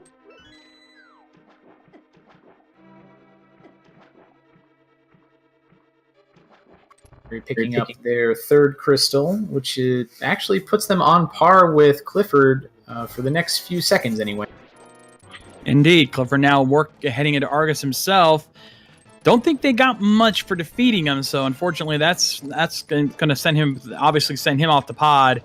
But again, I think Clifford's got the lead at this point, given the items that he has and the potential that he's got going for him. Yeah, Clifford just definitely took a route that provided him with a lot more defenses, and it seems like Nahiri's struggling without the help of those defenses. Really just keep on getting further and further behind as they are not finding these things that make the game a whole lot easier. Yeah, indeed, Clifford having a very quick fight there with Argus. It was a piece of heart that he got from him, so definitely not getting much there. So it's looking more and more likely that we'll be seeing some Pendant dungeon runs here very soon. So that's going to be interesting. Meanwhile, Nahiri heading up to Death Mountain. Wondering where he's going with this one. Did he check the rest of Death Mountain? He might have missed a few things. I remember saying that that Nahiri wasn't checking something in Dark World Death Mountain, but it looks like he might just be heading straight up to Turtle Rock. At least to utilize the warp there, but possibly for something else. I don't know if they'll even be able to get into Turtle Rock because they haven't even checked the medallion on it, and they only have Bombo. Yeah, not to mention they don't have the cane. They did not go to Ice Palace, so they do not have the Cane of Samaria to even get into Turtle Rock after that. So yeah, they're still, I don't know what their plan is here. I think they're just using it to warp, and it's Ether on the Turtle Rock there. He does not have it, but Clifford does. So if Clifford needs to go to Turtle Rock, he can. But right now he's gonna go check the Fat Fairy over on the pyramid. He's got the bomb. Yeah, I'm surprised. It's being pointed out in chat. I'm really surprised that Nahiri is not doing pod, considering it's a dungeon that's completable. But it looks like these 4 chests up in Hookshot Cave would be pretty enticing because it seems like it's pretty quick. Probably just warping in on Turtle Rock there to check the medallion just in case you might get access to it later, which if he follows the same path that Clifford did, will definitely be getting the Ether Medallion at some point. Indeed, and nothing but couple of red rupees there in the Fat Fairy cave. So yeah, I think at this point he's exhausted all of his other options. He's going to have to head to either Mire or Turtle Rock and complete those dungeons in order to find the boots. But he's going to Kakariko. Where is he going to check? Looks like he might be trying to finish up Thieves Town. I think of all the pendant dungeons, that's definitely going to be the fastest. And if you're going to be checking the pedestal at some point, then having all 3 pendants is definitely the way to go. Although being in the area that's right near the pedestal, I might have left this one for last, actually. Well, bear in mind, it is the green pendant, so he may also be thinking he can check Sarhashala to see what he's holding with the green pendant. So that might be what he's thinking. That's true. That does give him access to yet another item. So that would bring the item total for this location up to 3 because he's already found the first 2 in the first part of the dungeon here. Oh, my mistake. Actually, it's Mizramara that's the green pendant. That was my bad. So yeah, but you're right. Yeah, you're right. He is probably should have saved this for last if it's not the green pendant. So, but it's starting to look like Boots might be either in one of the pedestal dungeons or, worst case scenario, on the pedestal itself. We don't know yet. Yeah, I mean, the unfortunate thing about getting the red cane being the last item to unlock both Mire and Turtle Rock is it unlocks both Mire and Turtle Rock. So it's hard to say which dungeon the seed might want you to go into first, or as you said, the worst case scenario would be both. Finding the book, I think, would be the next best progression item besides the boots. Yeah, and I'm just thinking about it. He also neither of these runners did check the chest in Thieves Town, because at the time they did not have the hammer. So he might be thinking to check that too. So there's at least one more item here, no matter what. And if it's there, then go mode time. And he's trying. I think he's like any good runner would probably want to avoid those pendant dungeons for as long as you can until you realize you don't have a choice. Yeah, we saw Nahiri open this chest, but then took a death to the lizards here because they do 2 hearts of damage. They're actually really rough with green mail, but Clifford making quick work of everything with tempered sword and red mail, so nothing to worry about there. Nahiri finally going into pod. That's fantastic. That's going to be fantastic for Nahiri, finding a whole slew of items, including tempered sword, fire rod, and ice rod, as well as I believe the ether medallion was here.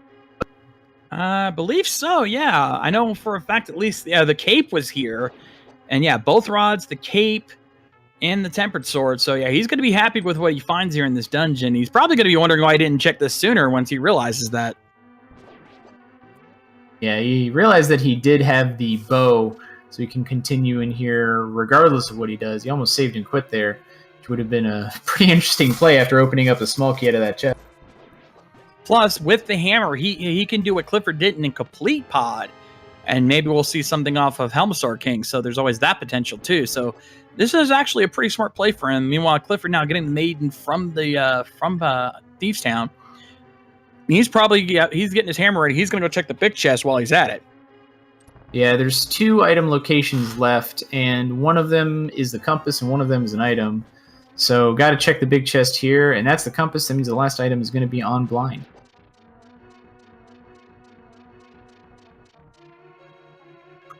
So we got both players, and here he's about to find that cape, which will be great considering he has half magic. Be able to take full advantage of that. Heading down in the basement, I believe this is where at least another small key is and another item. Yeah, I believe, big key was down here, and another small key, I believe, is also here. So, meanwhile, Clifford now starting his blind fight, and this is one of those times where it's more important to have defense and offense, because even if you have the fighter sword, it's 9 hits guaranteed, no matter what sword you have. But, having the tempered sword, or at least the master sword, is good because of the slight pixel extra of range will pay off. But with the red mail, he should be able to handle this no problem. Yeah, I think one of the biggest things that a lot of players don't take into account for sword upgrades is that extra range, especially between tempered and butter. That's one of the biggest advantages for having that upgrade specifically, is you can be a little bit further away, which is a lot safer for a lot of fights. Indeed, Clifford having no trouble with blind, getting a piece of heart for that. So the boots are still on the loose. But at least he's got that pendant down, so if this is a pedestal seed, he knows he's got that going for him. And I think that at this point, that's what he's thinking, is that where else could it be but the pedestal, as much as he doesn't want it to be. Yeah, that's definitely what I'd be thinking at this point. I'd probably want to go into Turtle Rock first, because there's going to be a few more items there. Mire's going to be a little bit easier to clear out, but I wouldn't want to clear it out unless I knew that I had to, either by finding the book to check the pedestal or by not finding it in Turtle Rock with 5 full items there, as opposed to Mire's 3 with even the green pendant. Yeah, there's actually quite a few items still out there, and another bottle in the peg cave, and with a fairy too, so that's a little extra protection for him. But yeah, we're still missing the shovel, the bug net, which is not a big deal, but the Book of Medora, Quake Medallion, which thankfully we don't need, Mushroom, Cane, couple of shield upgrades, Butter Sword, and of course the Das Boots are still out there. And it looks like Clifford is indeed going to make the play on Meyer.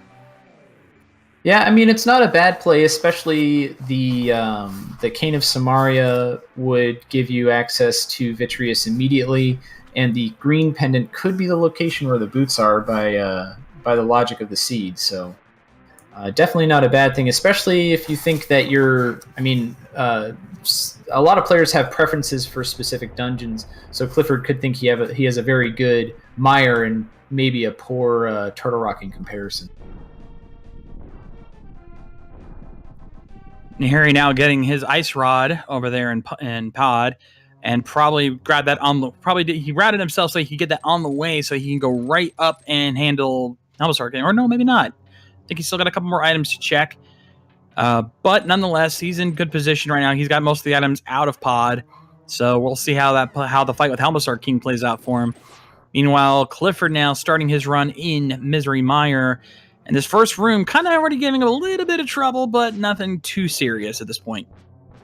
Yeah, this room's a lot easier with either the Fire Rod or the Sword Beams from the Master Sword or higher swords.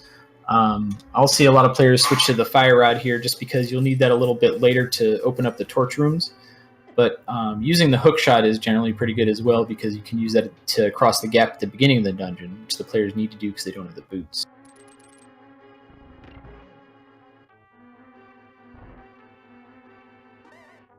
It looks like Nahiri is finally going to make their way back towards the dark maze there, which will yield several more items, including the ice rod among them. Maybe they'll get the idea to go into Turtle Rock to finish that up, and we'll see. Maybe that'll be the play that gets Nahiri the boots and put them into go mode before Clifford could even find them. That would be interesting. It would be a great way for him to make a comeback here because he's been behind for pretty much this entire race. So having a chance to come back and take the lead from him would be really good for him. Meanwhile, Clifford's still working his way through Misery Mire. Hasn't found anything yet. I don't even think he's found the big key yet. So we'll see how things play out for him at this point. I think the worst part about this is there's no way for the players to know whether or not the pedestal is actually a thing or if the seed's just giving them items because they happen to land in that order. And that's always kind of being in that limbo is not a great feeling. No, it is not. I mean, you would hope you would at least found the book by now so you could check that. Because if you have the book, then you can say, okay, I'll check the pedestal. If it's there, I'll deal with it. But if not, then I don't have to worry about it. And I can just finish up the rest of the dungeons or just find the items in there and I can get out without having to clear everything. But without either the book or the pendants, they're completely unsure of where everything is. And that's got to be eating away at them right now. Yep, it looks like Nahiri found their silver arrows in the big chest there. Gonna head up to kill the Helmasaur. Nahiri's already taken care of Eastern, so no need to worry about that after he gets out of here. Clifford still not finding any items yet, I don't think. If he has, they haven't been of any importance. So head down to do the torch room downstairs. Yeah, he's not found. I don't even think he's found the big key yet, so we're still looking for it. And once he finds that, he can check the rest of the chests, maybe including the big chest, which is a little out of the way. But at this point, without those boots, he has to check everything because there's always that one chest you leave behind that ends up having what you're looking for, and you never want that to happen to you. Yeah, the worst part about some of these items, like the ice rod, is infamous for this. Is it can be pretty much anywhere. The only place where the boots can't be are, the various bonk locations and bonk rocks, King's Tomb, the torches, and that's pretty much it. So it's pretty wide open now that they have all these items. Indeed, Clifford finally finding the big key in its vanilla location, which is never fun to do, especially in Mire of all places. So he's going to have to check the rest of those chests before he can go on. Meanwhile, Nahiri pretty close to Helmasaur King at this point, so he's getting ready for that fight. It's anybody's race, folks. This could change in a heartbeat at this rate. Yeah, if Nahiri decides to go up to Turtle Rock after this and finds the boots there first, that will close the gap pretty quickly between the two that is formed here. Yeah, but bear in mind, Nahiri will technically be in go mode, but again, he still hasn't gone to Ice Palace, so he has not found the cane. So he's still looking for that. And a bottle in the big chest over in Misery Mire. So the boot's still not found yet. But he's pretty much found all the chests. So he's going to be making his way to Vitreous to see how that fight turns out. Maybe Vitreous will have something for him if he's lucky. Yeah, I think Clifford's plan here was to do Mire and then get the green pendant, head over to Pod and finish that up, because all he has left there is Helmasaur, then finish up Eastern. Then you could just turn in the green pendant right there. Hopefully that'll just be boots, and then you can just head off to finish the rest of the game. It's not a bad strategy, but the question is whether or not it'll pay off for him. So we'll see how that plays out. Meanwhile, Nahiri's starting the fight with Helmasaur King, and with the silver arrows, he can make that a very quick fight if he knows better. Because if you got the silver arrows, you can one-shot Helmasaur King with the once the mask is off. And sure enough, one shot. Took a couple misses, but he finally got him one hit. So that's the end of the Helmasaur King. Let's see what he drops. And just a burrito. Yeah, that was a pretty favorable pattern from the last part of the Helmasaur fight. Sometimes Helmasaur can move pretty fast, dodge a bunch of arrow shots, and then just hug you to death. Especially with Nahiri still not having found any of the mail upgrade. Yeah, he's definitely going to be needing some defenses soon because he still has some of the harder dungeons left. He still hasn't finished Thieves Town, Skull Woods, Ice Palace, and then, of course, if he has to, Misery Mire and Turtle Rock. And a lot of those bosses, they can wail on you. I mean, he has a lot of health, but those bosses can steal a lot of it if you don't have the proper mail upgrades. Yeah, the unfortunate thing about where Nahiri is in the seed right now is both the Checkerboard Cave and Catfish are very far out of the way, and being the two mail upgrades, it doesn't look likely that Nahiri will be checking those locations. Yeah, we could be seeing a green mail Ganon fight from Nahiri, and considering how he's been playing today, that's going to be tricky. I mean, he's been doing his best he can, but unfortunately, he's just not had much luck when it comes to staying alive. Meanwhile, Clifford, very quick fight with Vitreous, taking no trouble. And there's the Quake medallion. So even though he didn't need it, he's got all the medallions. So no matter what the other dungeons were, he would be prepared at this point. Yeah, that was a bottle and actual blank from Mire. So looks like the only option really left that actually has items is Green Pendant and Turtle Rock, as well as any other locations that they might not have had access to before. I don't believe either player has checked Spike Cave at this point, which might be an option. And then if they find the book, that would not only give them access to check the pedestal, but also to check those tablets to see if they have the boots as well. Yeah, the book could be the key to all this, and we don't even know it yet. We still haven't seen that, but it looks like he's going to make the play either to Pod, or he might be turning his pendant, or and he could be doing both. But let's see which one he does first. So. Meanwhile, Nahiri going to also head to check the Fat Fairy Cave. Not going to be happy with what he finds there. Yeah, it's pretty easy to check the green pendant on the way here because you can just go north from, or I guess he's going into the maze and going a little bit south to mirror right in front of Sahasrara's house. Yep, looks like he's going right into that spot right there. Put him right outside the house, and he'll be able to find out if Sahasrara has his boots. And it is only a green rupee. Sahasrara being a cheap old man today. Hey, thanks for killing all those eyeballs. Here's $1. Here's $1 for your trouble. Now get out of here. Get out of here, you dang kid. So Clifford now going to finish up Pod and then probably do Eastern Palace right afterwards. Knock those both out at once, which, again, not a bad play. So he's going to be in good position right now. And it's the odds of pedestal are looking really good, folks. I'm sure the chat's been happy with that so far because the boots are still out there. We have no idea where they are. Yeah, they could be pretty much anywhere at this point. Nahiri looks like to be picking up the potions from the Witch's Hut on his way to Catfish, which is fantastic because he'll also find a mail upgrade there, which will help him out with that survivability issues that he's been having. Yeah, he unfortunately needs all the help he can get at this point. So having that mail will probably make things. He'll probably take a weight off his back. Like finally, I can actually I can live a little longer this time. And I feel bad for him because he's been trying so hard to keep up, but it's just the dungeons are just not playing nice with him today.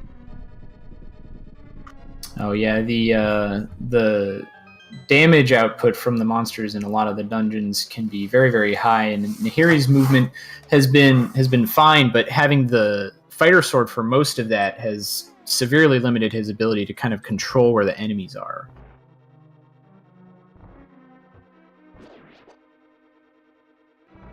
It looks like we got some calls in chat for Boots being in Turtle Rock.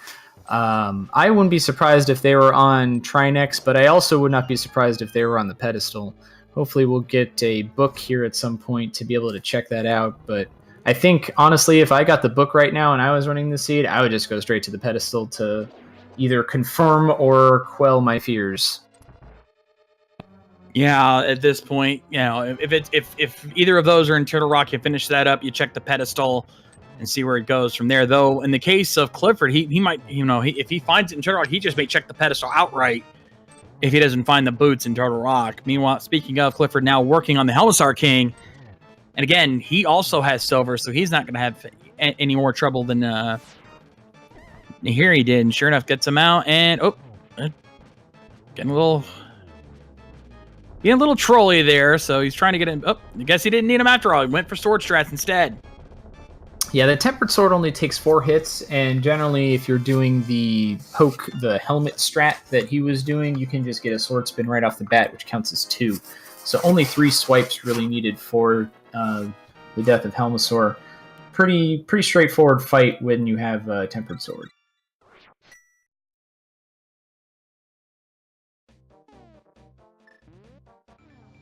And here you're going to be heading into Mothula here. Should be able to make pretty quick work now that he's found the blue mail. Also has half magic as well as the fire rod to be able to just take care of that. And Tempered Sword doing a ton of damage as well. Gonna need to check that bottom chest though afterwards there. So Clifford will be gaining even a little bit more time as he's already checked all these locations. True. Actually, no, I think it was here. I think it was in Skull Woods that the Ether Tap medallion was. So he does need to check that chest. Oh, that's true. That's true. To make his way into Turtle Rock, then, yep, that is very true. Clever now working his way through Eastern Palace, going to go through this as quickly as he can in order to get to the Armos Knights and get that finished up. Meanwhile, Nahiri entering the fight with Mothula. Let's see how this plays out for him. Hopefully he'll have some luck this time. Yeah, it's pretty funny, actually, that the one item that they need for Go mode, they might need to finish what is considered one of the hardest dungeons in the game and also the final dungeon in the vanilla game to do Desert Palace.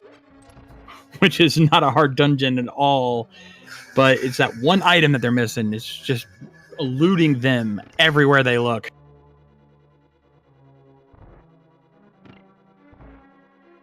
There we go. Nahiri finally taking down Mothula. That was a pretty rough fight, but the fact that they had blue mail and half magic definitely did good work there.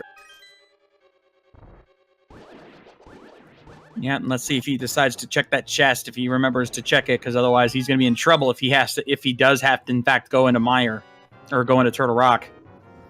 Meanwhile, Clifford now getting to the Armos Knights with the silver arrows this time, so he's going to have a much faster fight on these guys. Well, actually, no, I think Nahiri had the silvers at this point, so this won't be too bad for him.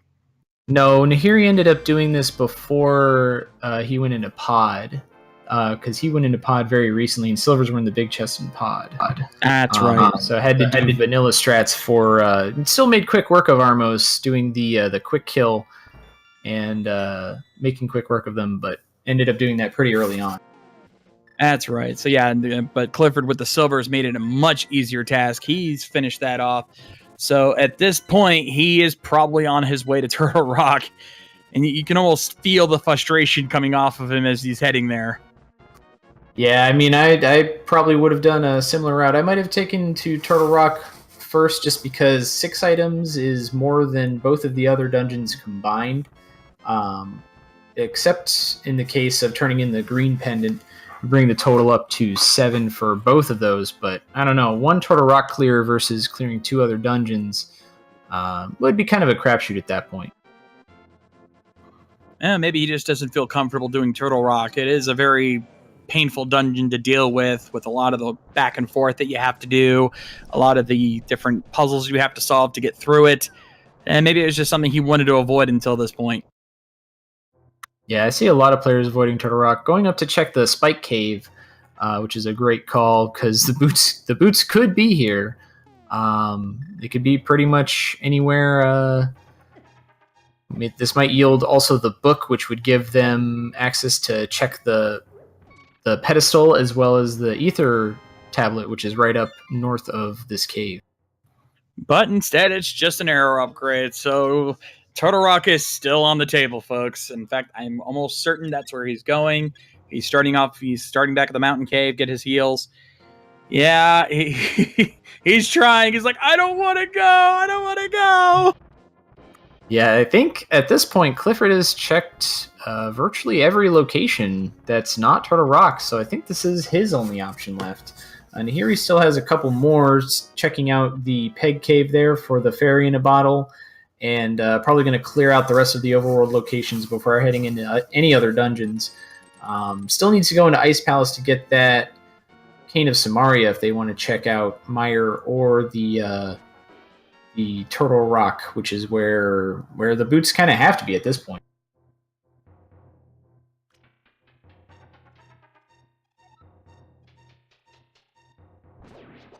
In the chat throwing out the big question: Turtle Rock, Mimic Cave, or Pedestal? Where are those boots hiding?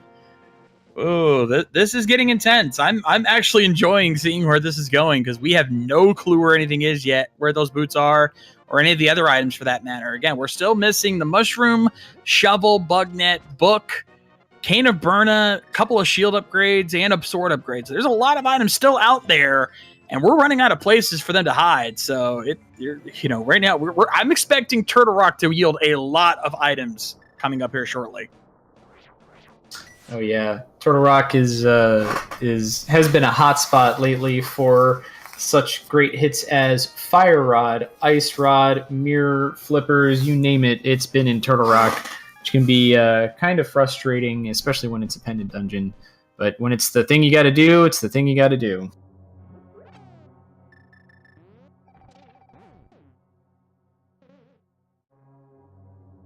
Looks like we've got a call for Book in Mimic Cave, Mushroom on Bombos, Mushroom for Boots. Well, I mean, who knows, man? Could be anything at this point.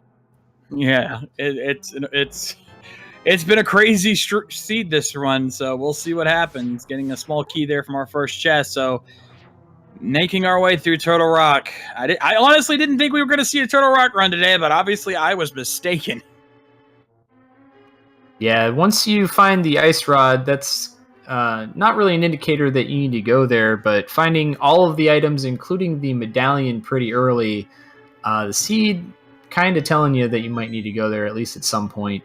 If not to find the last item, then to maybe even check the pedestal. Meanwhile, Nahiri working his way through Thieves Town to finish that up. It looks like he's starting to realize that, yeah, we might be doing some pendant running here.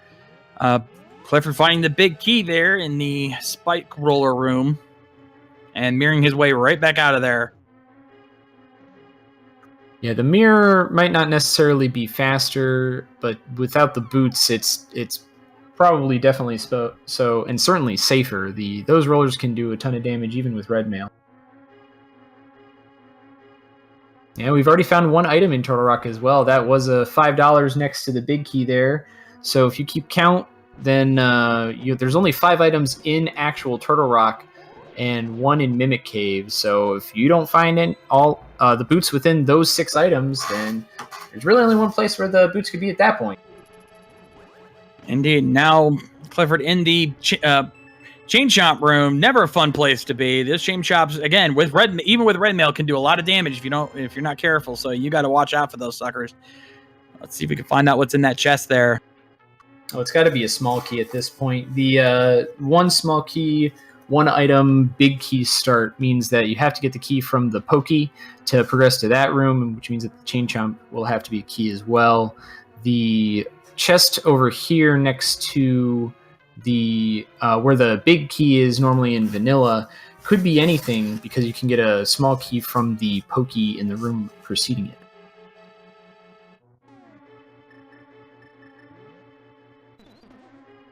Yep, speaking of, he's in that room right now, and he's going to use the... nicely done with the anti-fairy. He's getting all 4 with 1 powder shot. That's always nice to deal with, but he's getting hit by the bunny beam, so he's going to... decides to take the quick hit from the skull head. Yeah, this room can be pretty bad, especially when you mix in that laser there. You can take a lot of damage pretty quickly. Those skull heads, even though they move pretty slowly, they definitely don't mess around. We've got the mushroom there. Oh, that's a bad sign. Oh yeah, the smart play would be continue through the dungeon, but man, that would eat at me for the rest of the dungeon here. But yeah. You're already here, you may as well finish.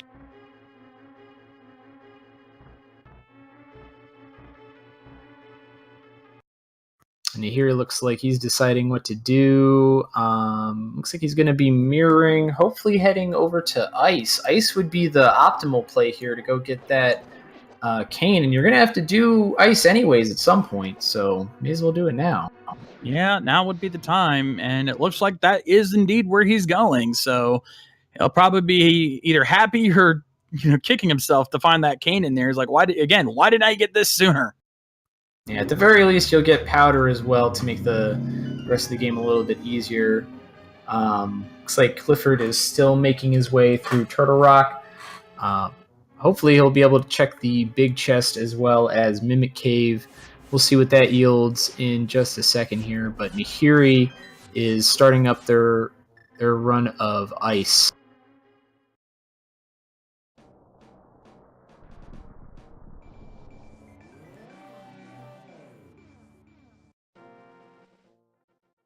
And of course, for Clifford, there's also the infamous laser bridge to deal with if all else fails, and that's always a fun place to be when you have to deal with that laser bridge. Oh yeah, maybe a couple of the items in Turtle Rock will be shield upgrades. By the time you get there, you'll have the mirror shield. The logic doesn't necessarily dictate that needs to happen, but because he already has half magic as well as one of the immunity items in the cape. So that will let him do the laser bridge by the logic.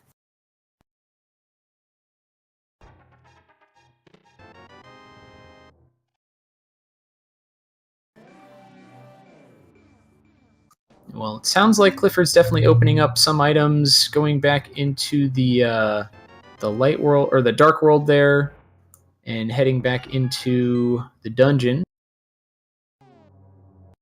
Meanwhile, Nahiri is making his way down to the bomb jump. Hopefully he'll be able to do that.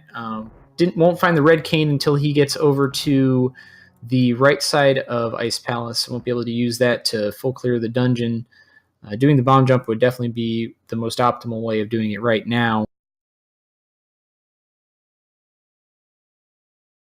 Yeah, this room with the Stalfos can be a little troublesome, so Nahiri just taking the safe route, doing them one at a time. There is a strategy to do both Stalfos with just one bomb, but if that goes awry, it can go pretty wrong pretty fast.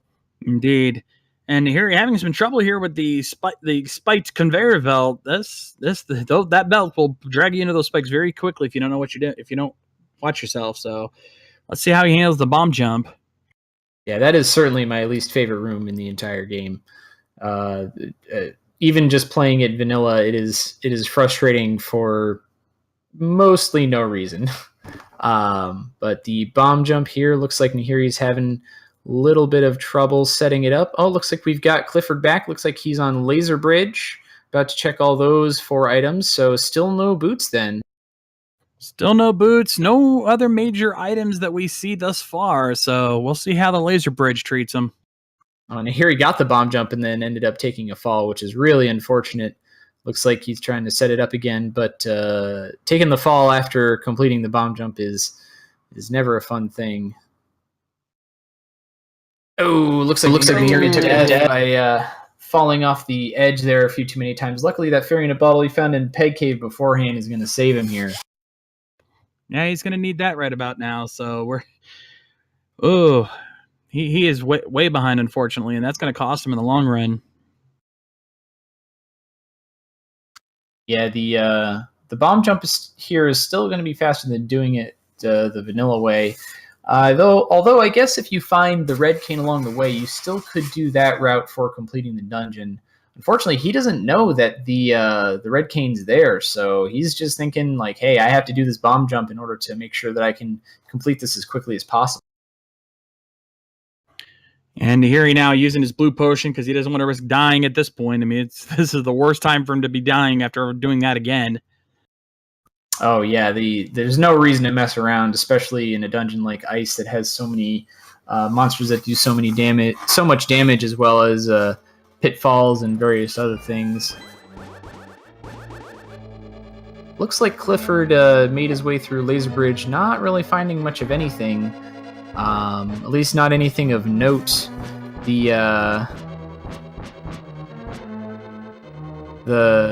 you're having a little bit of trouble navigating even with the sword. If you swipe your sword when you're on ice, you can kind of control which direction you're going, but you do go pretty fast.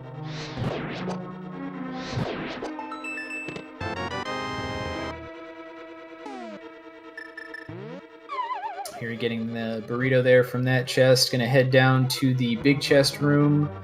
I believe there was the powder in the big chest here, if I'm not mistaken. Maybe. Yes. Powder was indeed in the big chest. So we just see him getting them there.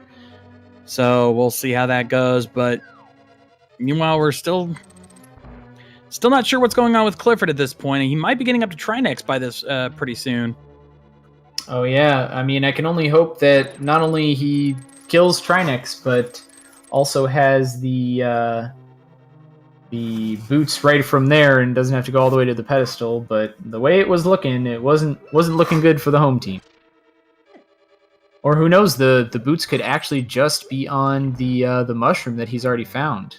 We'll have to find out in just a few seconds when he comes back here. But Nahiri is making his way still through Ice Palace, doing the route, finding the kind of lone chest out in the middle of nowhere before going to Cold Stare. Sometimes you'll see players gamble on whether Cold Stare has the final item or this last chest here.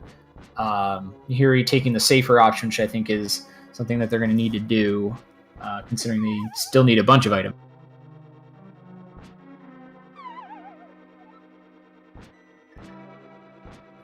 Nahiri having a little bit of trouble here on this ice walk. That is a tricky one, especially with that fire sticks spinning around.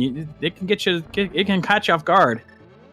Oh yeah, this room without the boots is definitely one of the worst rooms if you don't know how to navigate it properly, and especially getting stuck on those corners is pretty rough. But luckily, Nahiri has the powder here to get some health back from this anti-fairy.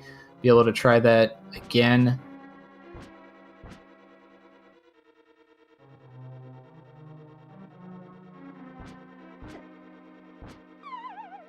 Yeah, the most important trick here is try to travel in straight lines when you're going on ice. The going back and forth can kind of result in getting stuck on the edges there. There you go. See, if you travel in the straight line straight down there and then straight across, works out really well. That was a great job from Nahiri there at the end. Definitely. Finding that small key, be able to pick up the red cane on the right side once they go up here. This will lead up to the two chests on the right side there. I believe the one in the double Stalfos room has the red cane. So maybe they'll just go straight to the boss from there, but who knows? And chat's saying that Clifford has gotten to the pedestal, and indeed the boots were on the pedestal. Wow, that's pretty phenomenal that we have a pedestal seed here, especially boots being on pedestal. That's always kind of a trolly thing to happen. Luckily, it's not something where the boots were on the pedestal with the big key in the tower. It's just you need them to actually complete a dungeon. So good job on Clifford for being able to complete all those dungeons in a pretty timely manner. Indeed.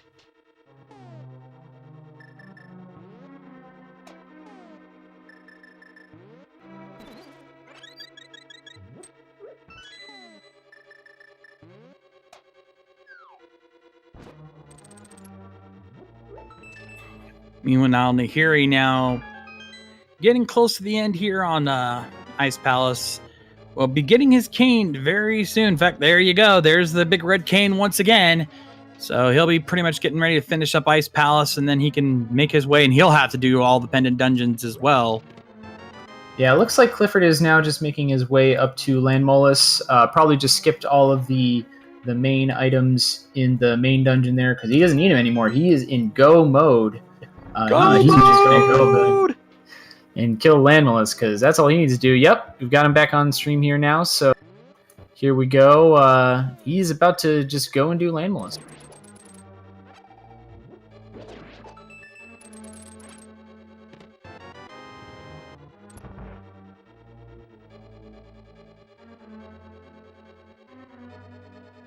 Given that he's pretty much armed to the teeth, he will be able to clear through Land Molus very quickly. Was gonna try to go for the no cycle, but unfortunately the Land Molus was just not playing nice with him tonight.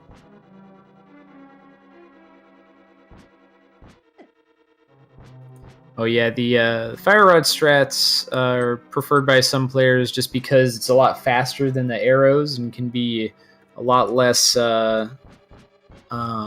dependent on where they're moving. But Clifford here looks like he missed a couple shots, but recovered pretty quickly.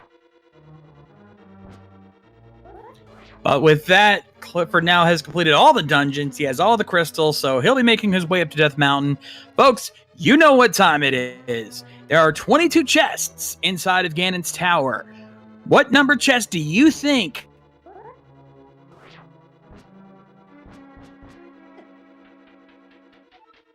hiding in?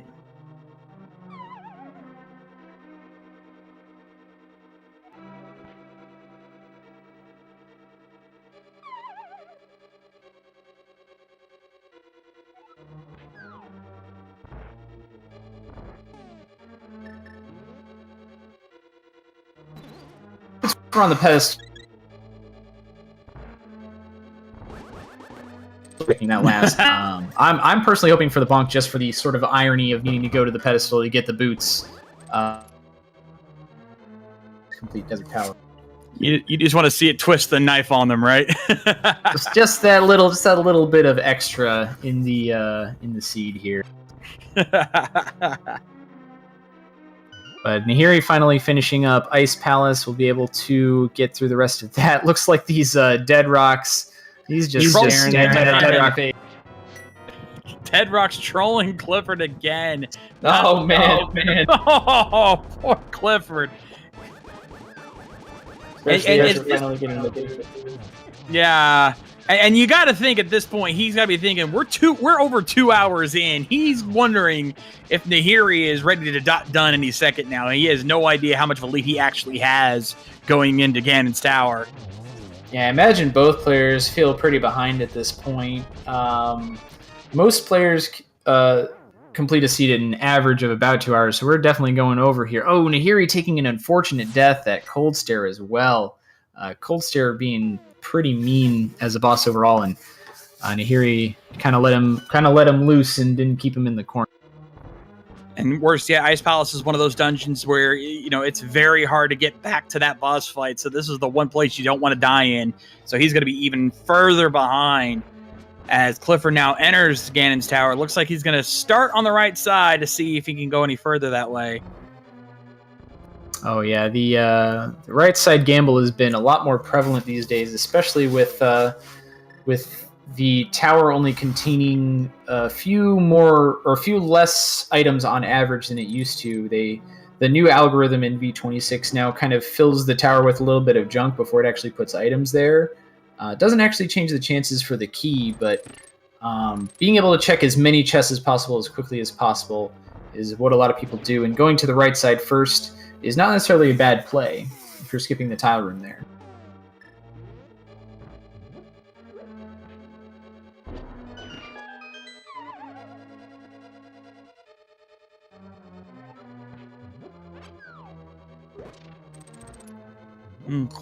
Yeah, indeed, Clifford now heading off to the right side, going to go into the torch room. This is probably one of the more difficult torch rooms, just because there's a lot of stuff that gets in your way. You've got the ceiling master to mess with you a lot. You've got Gyptos that are always hard to kill, and the torches are so far apart that it takes a while to get through here. And there's a lot of runners who have had to redo the torches because it just takes that long to get them filled out. Oh yeah, this room is definitely fire rod required, and if you don't have the boots, it's quite difficult. You have to do basically frame perfect movements to be able to finish that room without the boots. Luckily, the boots were required to get into the tower even, so shouldn't be too much of an issue for him. Meanwhile, Nahiri once again taking another death in Ice Palace. Poor Nahiri, just not having any luck today. Yeah, Nahiri having a lot of trouble with the movement on that bridge there, which isn't surprising. That's why a lot of people, yet another reason why some people elect to do the red cane full clear, just so you don't have to deal with that bridge and the bomb jump in general. Clifford looks like he's still making his way over to the right side here. Be able to that room.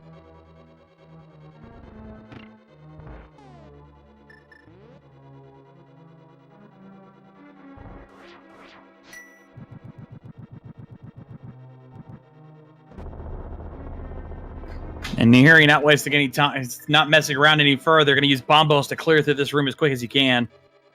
Yeah, with half magic and powder, you can actually make pretty quick work of a lot of these rooms.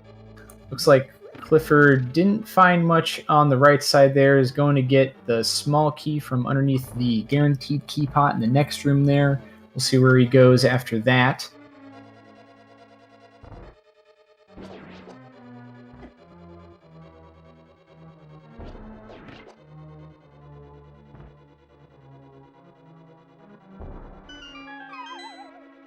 It looks like he's just heading over to the left side now. We'll have his video back momentarily. Nahiri gonna try to do this yet another time. Heading through Ice Palace, just gonna kill Cold Stare. Doesn't really need to do much else here. Probably head off to Mire or Turtle Rock after that. Hopefully they'll just go straight to Turtle Rock, then to Mire. I guess it doesn't really matter which order she does it in. Which order would you prefer to do it in, Shade? Ooh, that's tricky because, yeah, I mean, there's a lot of item potential in Turtle Rock. But at the same time, like I said earlier, Turtle Rock is one of those dungeons that a lot of runners don't like doing. So I wouldn't blame them for not doing it right away. But at this point, anything can be possible. So we'll have to see how it plays out. But it really depends. It's up to Nahiri to decide where they want to go. Yeah, we know that they're going to end up at both locations at some point if they want to find the boots, but I think if it were me, I would still go for the highest number of items. I'd probably just go straight into Turtle Rock.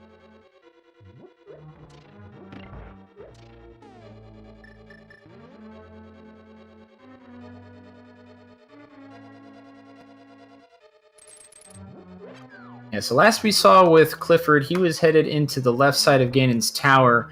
I imagine if he found the key pretty quickly, he's probably already making way up the gauntlet, but given the way this seed's gone already, I wouldn't be surprised if the key was in its vanilla location.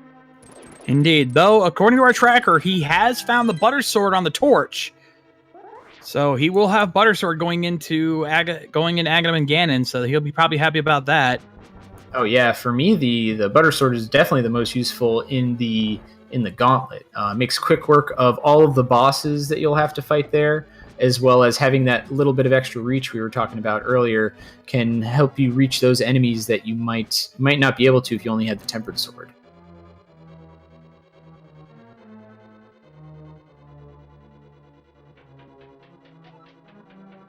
Here you're edging over to the middle of the staircase. Those stairs are surprisingly hard to get down if you do not have the boots. Being able to travel in a straight line on ice whenever you want with the boots is very useful. Using the sword swipes can work to a certain degree, but sometimes you're just moving a little too fast even there. Looks like they're also electing to go back up and get some more health before heading down into Cold Stare again. all things considered, you can't exactly blame him. You know, he's been having a lot of trouble with a lot of these monsters, so he wants to make sure he comes in armed to the teeth. Oh yeah, definitely a good idea. I imagine that after Ice Palace here,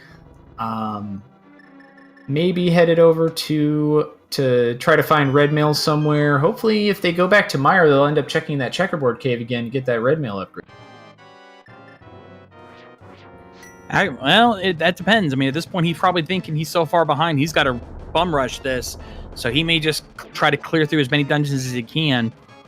So it's hard to say at this point which way he'll go.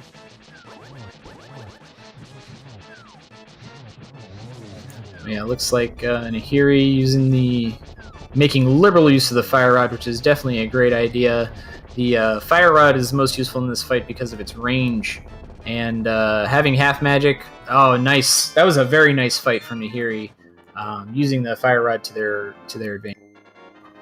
Definitely feeling better about that one now that he's got that cleared out.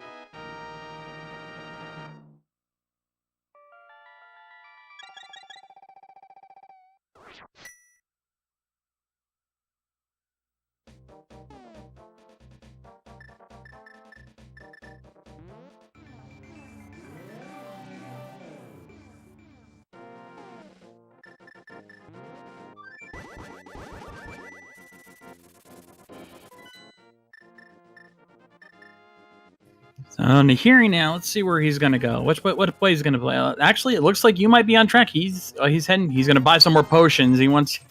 He does not want to die anymore. He is tired of dying. Oh yeah, it looks like we've got Clifford going into Aghanim 2 here. Made his way up through the gauntlet. Definitely probably made quick work of it because of the butter sword.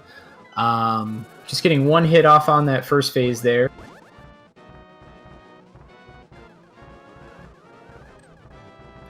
Yeah, Agatu not playing very nice with him right now. Getting him some very bad locations and blue balls, so he's trying to finish this quickly.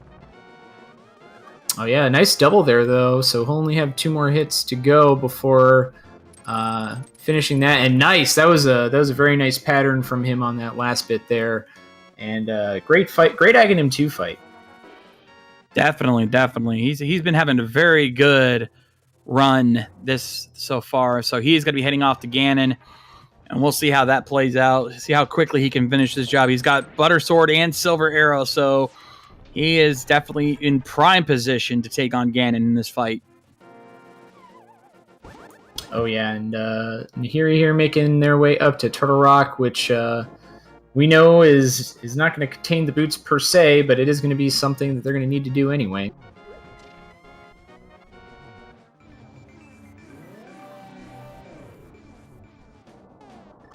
And of course, with the butter sword now that Clifford has, Ganon will only take 6 hits to go between each of the phases 1 and 2.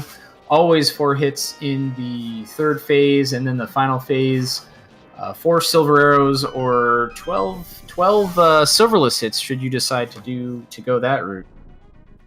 But thankfully, he probably won't need to do that. Meanwhile, Nahiri now heading to Turtle Rock like you suggested, so He's obviously knows where he needs to go at this point if he wants to catch it. He knows it's Pedestal Seed. I think he's pretty much figured it out.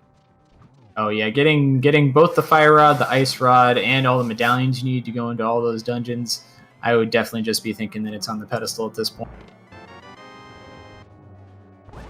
Ooh, Clifford just barely missing the torch glitch there. If you light the left torch there before the right torch goes out, then you will only need to light that left torch for the rest of the fight, but only needing to spend a little bit more magic. Luckily, finding half magic pretty early in the seed will make sure that we'll make quick work of Ganon anyway. Indeed, and with that, he is down. Ganon has been finished off, so good game. Clifford finishing with the official SRL time of 2 hours, 13 minutes, and 33 seconds. So he must be feeling relieved right now. Oh yeah, not seeing that dot done as Ganon is exploding on the screen is probably one of the best feelings ever. So congratulations to Clifford, and he did a great job navigating this this pretty trolly seed.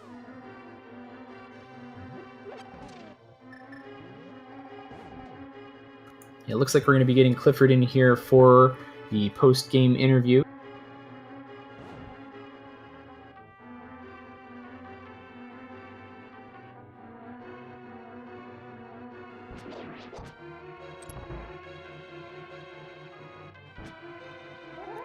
Clifford, hello, congratulations. Hello, thank you. You must be feeling Can y'all really hear good. me after okay? that Okay. long- Yep, we hear you just fine. You must be feeling really Clifford, relieved hello, after that long run. congratulations. Oh man, that's my second blind pedestal run this group You must stage. be feeling really Can y'all good hear after me that okay? long. Yep, we hear you. First just time fine. it was That's pretty mitts. crazy. Mitts on the pedestal. Oh, jeez. Oh, but boots, man, that might be worse. I don't know. Yeah, the earlier you get boots is generally better. So getting them literally before you are finishing the last dungeon, probably not so good. What were you thinking leading up to the point where you started needing to do the pedestal or the pendant dungeon? I thought that I missed something in Thieves Town. I thought Thieves Town was going to be the answer for sure, and that my intentional, unintentional death warp there was really costing me. And then it wasn't. So I thought, okay, well, I'll go to Mire now because it's right next to Desert. Yeah, and that would have been very good routing on your Dark Death Mountain. So I didn't know what medallion it was, and I didn't want to go back up there without knowing, or unless I had to. To go up to Turtle Rock, you mean? Yes, because I missed it the first time I went to Dark Death Mountain. I didn't even go over there to check. Oh, okay. That makes a lot of sense in that you're in the routing that you took. What about when you were in Pod? You found a lot of items in Pod. Both Pod the Fire was Rod so and Ice stacked. Rod were there. Yeah, that kind of... I felt the logic leading me up to the rock, but then there was also the silver arrows, and Pod was loaded. Yeah, it all definitely 5 was. items were definitely something that was worth keeping around. So I figured, okay, there's still an item in Skullwoods, so I went to Skullwoods, and there was Ether, so that should have clued me in, but I didn't know Ether was for the Turtle Rock. Oh well. When I beat Vitreous, I was like, just, oh my god, please be Quake, please be Quake. and then it was. No, it was Ether. I felt really behind. Oh yeah. Well, you did get Quake from Vitreous, getting Ether in the Ether was in the back Skullwoods. half of Skullwoods, yeah. Yeah. So when you had found all those items and you had to go up to Turtle Rock, were you thinking at that point that it was going to be a pedestal? Man, when I got through with the laser bridge, I was like, really? It's gonna be on Trinex? And then I was confused for a second. Thought, okay, I've missed something. Oh wait, I have the mushroom and the pedestal. Well, I guess I'll go to the pedestal first because why not? Get the pedestal hype for all the viewers and all that. And then hey, there it was. Sprint shoes. Yeah. I'm almost imagining that the book was probably for the mushroom, which would have just been even more hilarious. Like, so you're gonna do that to me now, huh? I wasn't even looking on the credits roll. I didn't see what the mushroom was. Oh well.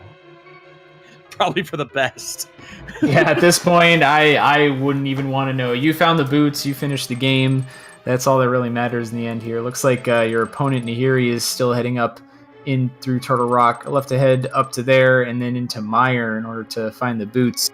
Oh wow. Yeah, pretty interesting seat overall. It really was. We were on the edge of our seats the entire time watching you guys go because we're just thinking, where are those boots hiding? And then the more we saw, the more we were like, oh god, it's on the pedestal, isn't it? It's on the pedestal. Oh no. It was just fun to watch, to be honest. I'm so glad it was on the pedestal and I didn't just miss something because I was so worried that I'd just forgotten something somewhere. Oh yeah, the fact that you got all of the items to go into both Mire and T-Rock at the same time was kind of the indicator, at least to me, that you might need to. Pedestal is definitely a consideration at that point, but not having the book anywhere obviously makes that kind of hard to manage. What did you think about what did you think going into Ganon's tower? How far behind did you think you were? Man, I thought after I pulled the pedestal, I thought that I was probably even or maybe within a minute or two. I thought we were really close, honestly. Yeah, that would make sense with pedestal seeds. I mean, everybody has to do everything, so it's really just dependent on how your execution is. Luckily, you ended up finding a lot of the more powerful sword upgrades and mail upgrades very early, which helped you complete a lot of the dungeons a lot more quickly. Nahiri kind of struggled because they didn't find even tempered sword or even master sword until very, very late, and only is blue mail now and is now just getting red mail. Oh man. And the only reason I went into pod was because I knew the Master Sword was on the Lake Island. So swimming over to that was really easy, and then just quick, easy jump over to pod even without the hammer. And then pod just had everything. Yeah, pod is really where it was at in this seed. Because that definitely led to your tempered sword, and then you just blew through the rest of the dungeons at that point and the rest of the locations. Before finding out that the last place you needed to go was the pedestal to find the boot. Yes, and tempered sword definitely makes things a lot easier. Absolutely. While we're here, Nahiri is actually just now entering my. Unfortunately, took another death in Turtle Rock on the laser bridge. So deciding, yeah, I'll come back for that later. I'll be honest. Nahiri has had no luck here tonight. He's taken numerous deaths. It's just this seed has been pounding on him this entire time. Oh, that's never good.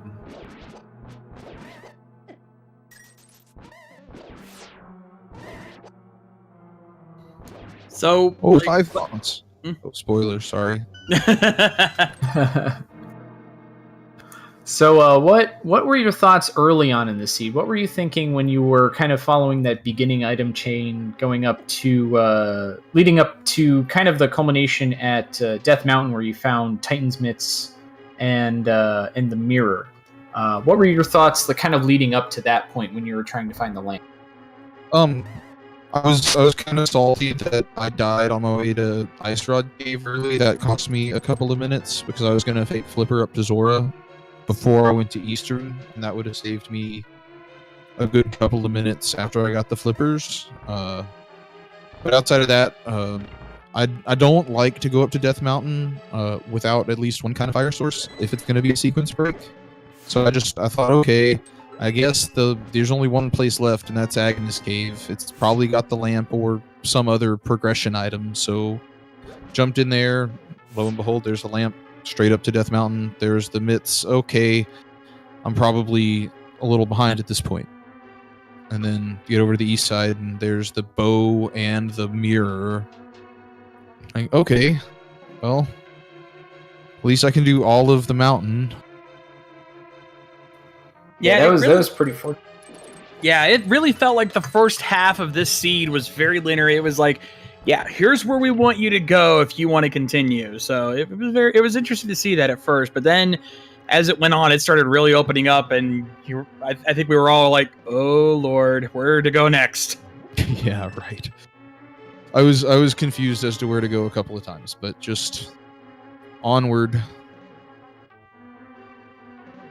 Follow the breadcrumbs, and the breadcrumbs said, "Jump into the only dungeons left available." Yeah, especially after getting the fire rod from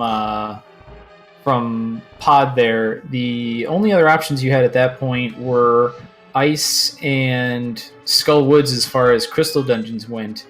You ended up finding the last piece to get into Swamp the Hammer a little bit later after you finished Skull. Where did you think the hammer was before you found it? Man, I've also had Hammer in Ice Palace in another one of my races this group stage, so I was a little worried about that. But I thought, okay, after I left Skullwoods, I'll go do North Dark World, and then do Ice Palace next. That was where I was going to go, and I just thought, okay, the graveyard's on the way. And then there it was in the graveyard. Like, got really, really lucky there. Yeah, you had a lot of really good pathing that took you to kind of just the locations that were perfect for where you needed to be. Like you got you got a bunch of hearts pretty early, and then you ended up getting a lot of the mail upgrades and sword upgrades in reasonable time, and then all of your pathing was generally very good. So great job navigating the scene. Well, thank you. My routing is what I think is my strength. My execution is what I think needs some work. Yeah, execution is something that obviously it's hard to be perfect, but that just comes with playing a lot more. And this tournament is definitely giving a lot of players that chance to just play as many seeds as humanly possible. Yes, indeed. So it looks like Nahiri is still making their way up through Misery Mire here. Looks like they're about to open the big chest to find that bottle, and then the final small key here. Mire was a location that a couple people were thinking where the boots were. I thought honestly you were going to go into Mire a lot earlier when you had already had the red cane going into this area. Why did you choose to not go into Mire at that point? The first time I was here, I checked Desert before I did Ice Palace, I think. And then I got the cane in Ice Palace. Yeah, and then that's very true. At that point, I didn't want to come in to... I thought seriously about jumping into Mire, but I had already double dipped into Pod and Eastern and Skullwoods, and I thought, okay, it'd be really, really mean if it was a designed double dip into Mire too, so I'm just not going to go in there yet. And I just took the gamble that even with Bombos, that it wouldn't matter until later. And that makes a lot of sense. Yeah, a lot of players treat version 26 as kind of the pendant dungeons as caves with items in them, right? Where you can kind of go in and you do have to do a little more navigation, but there's just some item locations in those dungeons. What are your thoughts on where you would go to check items generally? I mean, it really, really depends on what the breakdown in the crystal pendant distribution is for me. I tend to like the same dungeons, whether or not they are a crystal or pendant to check. Like, I really like to go into Skullwoods. I really like to check Thieves Town. I always treat Eastern Palace as Sahasrara's items 4 through 6, or maybe just 5 if something's on Armos. Those things I like to check regardless of what they are, because they're pretty straightforward either way. But something like Pendant Mire is like the last place I want to be on the map in any given situation. It just makes me sad having to do it. Yeah, especially only 2 items being there. It can be pretty bad if you go in there to spend 6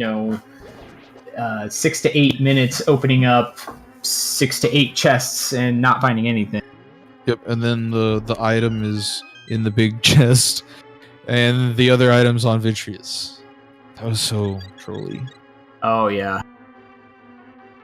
But you got through it, you got that pendant, you got 2 more pendants, and then you found the boots on the pedestal. Never give up. Never give up, never surrender. I'm just glad I did not have a book to tell me that the boots were on the pedestal, because that would have tilted me the moment I read it. Oh yeah. Yeah, I've seen seeds. Oh, go ahead. I was just gonna say again, I'm calling it again. That I guarantee if you had checked the mushroom first, that would have had the book, and you just. But I can only imagine what your reaction would have been if you had seen that. Oh man, Blinding rage, is that a proper reaction for something like that? Something like that. Just, hey, here's another fetch quest. No, it'd been worse if it was the shovel end of the book. Oh god. We were joking about that in the chat. The chat was we were talking about this long fetch quest to finally find those boots. Yeah, we were building the item chain, the true troll item chain, to culminate in finding the boots. Luckily, you only had to go to the pedestal, but it could have been a lot worse. Oh man, but it was a fun seed. All in all, just having to walk everywhere. Like, got a lot of work in on my pumping. Oh yeah, I think the part of the reason that especially the chat likes to see pedestal seeds is because a lot of times when a person hits go mode, you don't really get to see much of the rest of the game, right? But with pedestal seed, you have to do everything. You get to see the whole shebang. So yeah, and that's pretty exciting, especially when you don't know where stuff is going to be. Like not having the book the whole time and not knowing whether or not the boots are going to be on the pedestal. That can be pretty exciting. Oh yeah, like having a full clear everything because you don't have that knowledge is definitely something. Oh yeah, we had some trouble seeing your stream when you were in the tower. Where did you end up finding the big key in the tower? The big key was in the fire bar room. My OBS started to go down in tower. Yeah, in the fire bar room. So that's the room right after the hookshot sequence. Right. It's the room after the after the big hookshot room. To the right of that one. That would have been what? You checked right side as well, so that was 6, 7, 8. 8 if you're counting from the right side, but you also or from the left side, but you also did right side as well. Add right? 4 to that, so 12. 12. So we had no 12s. We had an 11 and a 13, but no 12s in the chat for the guesses there. Looks like Nahiri's just now checking the green pen, and they finished up Meyer in a quick fashion once they got to Vitreous. How'd you feel when you got $1 from Sahasrara? Typical. That's what I said. Typical. Yep. Hey, thanks for finishing that dungeon. Here's $1. Take it and get out of here, you little scamp. Oh man, and here will be finishing up their final Pendant dungeon, Turtle Rock, and probably be on their way. This has been quite a seed for Nahiri, so I'm hoping they'll just be able to breeze through Turtle Rock now with the red mail and the tempered sword. Looks like they've been having a little bit of an easier time with the red mail there. That definitely helps out a bit.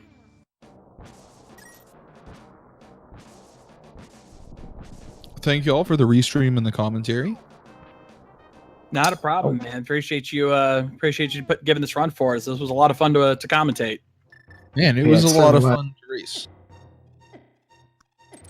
Well, I'm glad everybody is having a good time here.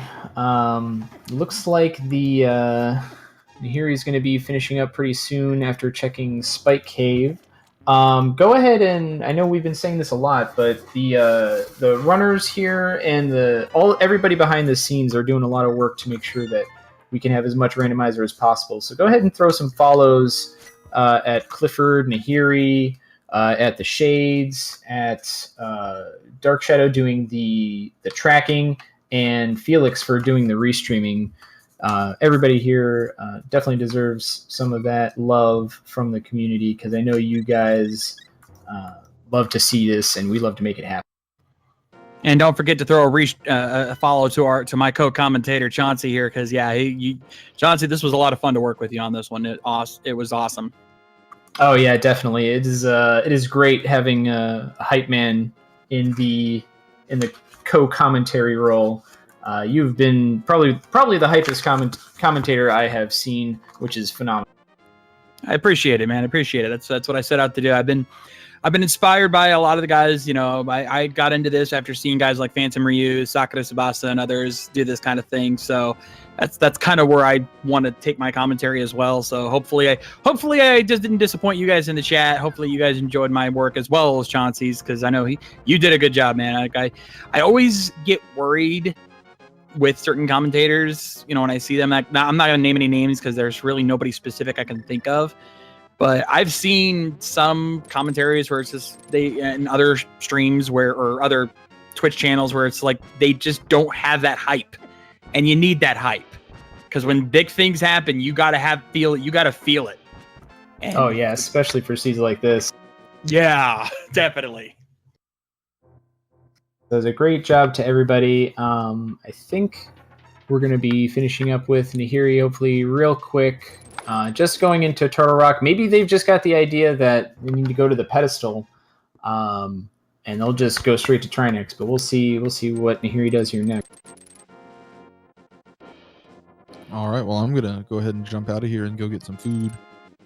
Thanks for the commentary. Huge shout out to Dark Shadows 59 for doing the tracking, and to Felix the Cat for picking up the restream at late notice. Thank y'all so much.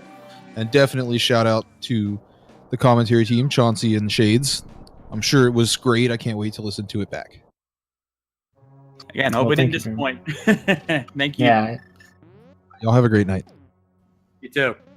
You too. Take it easy, Cliff.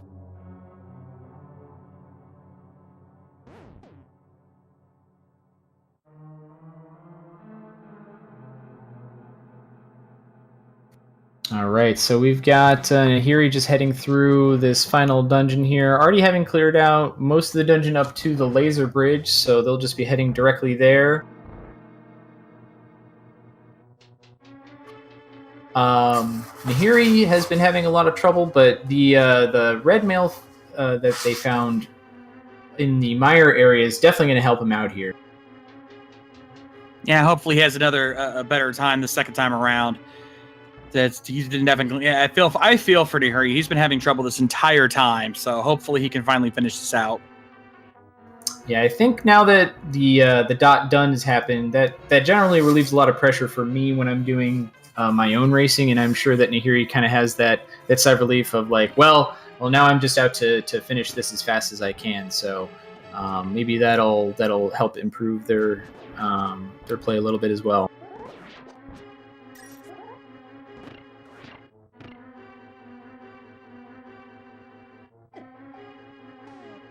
Yeah, this Pokey has been known to troll a ton of players if you don't get that quick kill with the sword spin.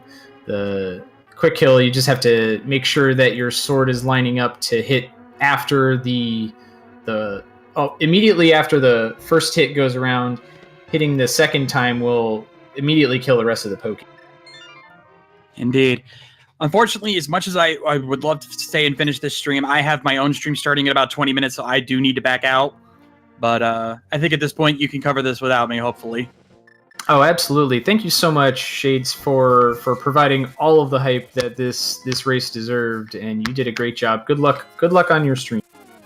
Thank you, my friend. Thank you. You did as good job as well, and I hope everyone here at home enjoyed our commentary and as well as our runners. Fantastic job. But everyone, you guys have a good night, and as I always like to say, rock on, guys. Rock on indeed, Shades. Have a good night. All right, so we are going to the witch's hut to turn in the mushroom that you got from Turtle Rock almost immediately, and it looks like just a piece of heart from there. So Nahiri will be heading back up to Turtle Rock. Looks like they're going to be heading over to the laser bridge. Yes, Dark Shadow, this has been a lot of fun to watch this unfold.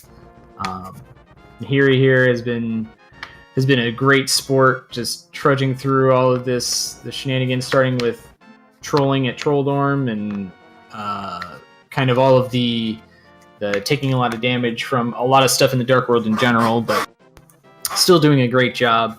And especially the boots being on the pedestal, I know can be really, really frustrating, or the not having the boots in general.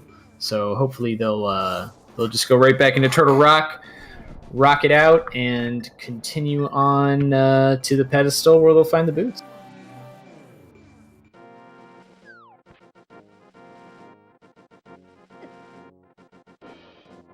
Oh yeah, I'd be pretty upset if I hadn't found the boots at this point too.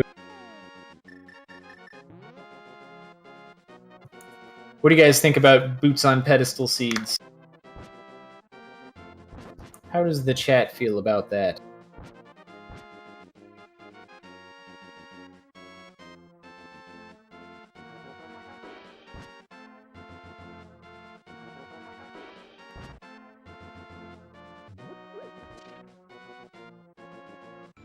I personally think if one progression item had to be on the pedestal, I think I would want it to be Red Cane.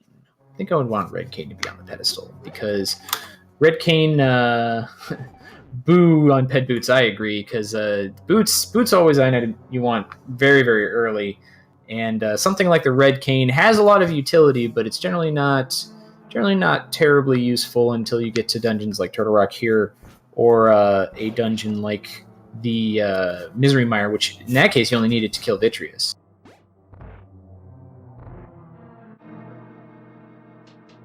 Yep, and here you going back. Seen these rooms a couple times. I think here has 3 bottles now. I think they got a couple potions before.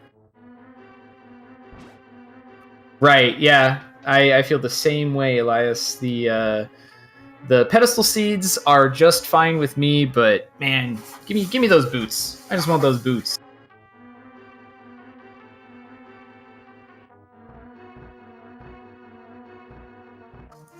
Oh, Dark Shadow's PB is a pedestal seed. That's impressive. That is very impressive.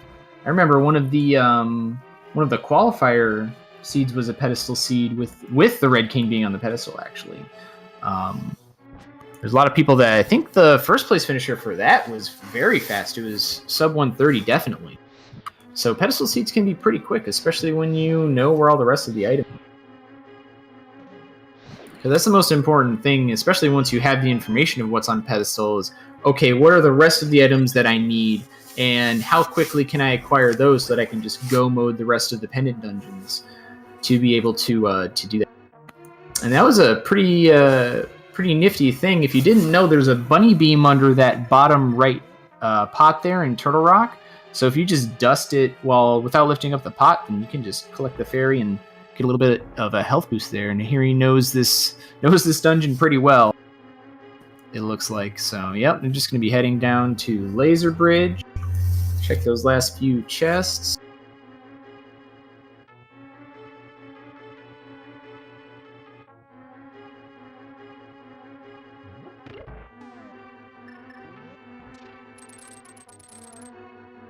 Yeah, we didn't really get a chance to see what was on Laser Bridge, so it'll be interesting to see how it kind of unfolds here.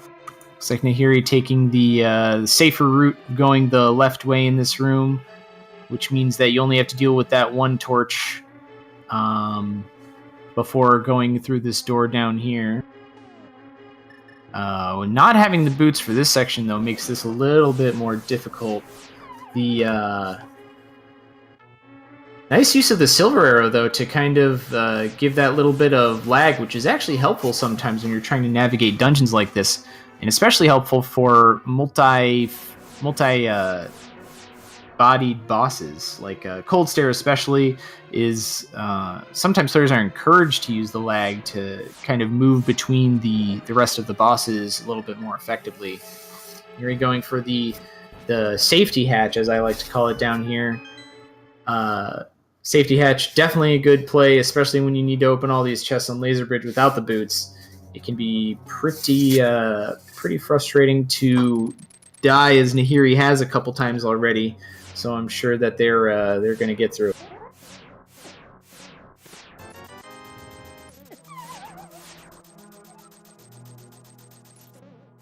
All right, looks like just $300 in that first chest there. We'll see what the rest of these chests hold.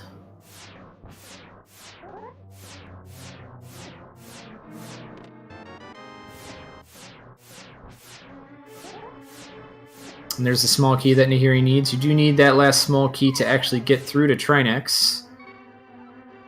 Interesting that Nahiri is electing not to use the cape on these last few chests here. Oh, taking death there. Refill Nahiri's health just a little bit, so that way they'll have a few more chances to get at that last chest there.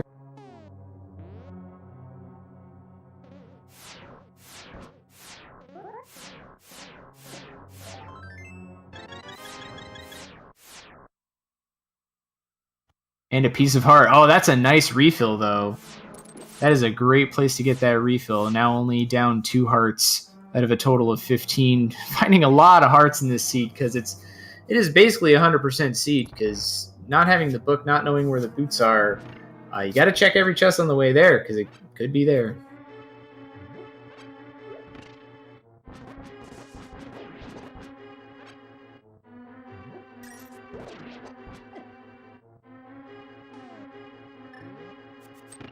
Oh, that pokey just kind of blocked her from using the pot to activate the switch. But looks like here he's going to be heading into Trinex.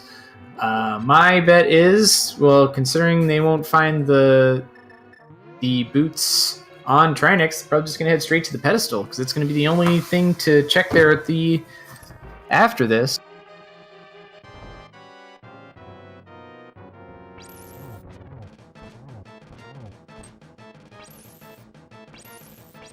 Half magic is really useful for this fight. Each head takes a minimum of 2 shots because it is 5 sword swipes with the tempered sword for the fire head there. The fire rod does do tempered sword damage, or at least a little bit less than tempered sword damage. So you only have to hit it 4 times, I believe, with a couple fire rod shots. We'll see how Nahiri handles this.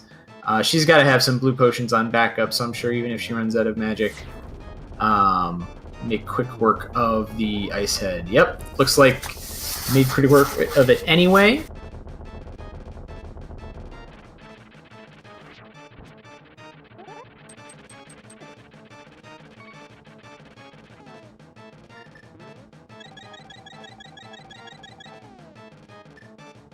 Yeah, no reason to mess around here with the fight. Just breaking out that blue potion.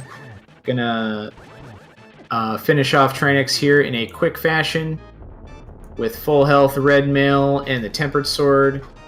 That was a pretty good fight from Nahiri. Glad she had those potions on backup. Getting a green potion back after that. A little bit of a downgrade, but hey.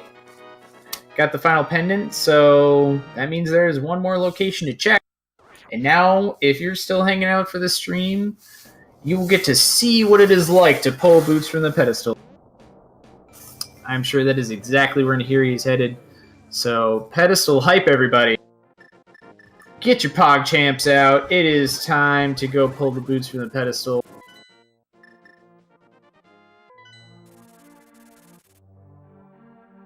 Oh yeah, Nahiri's headed right there. That's exactly where it is.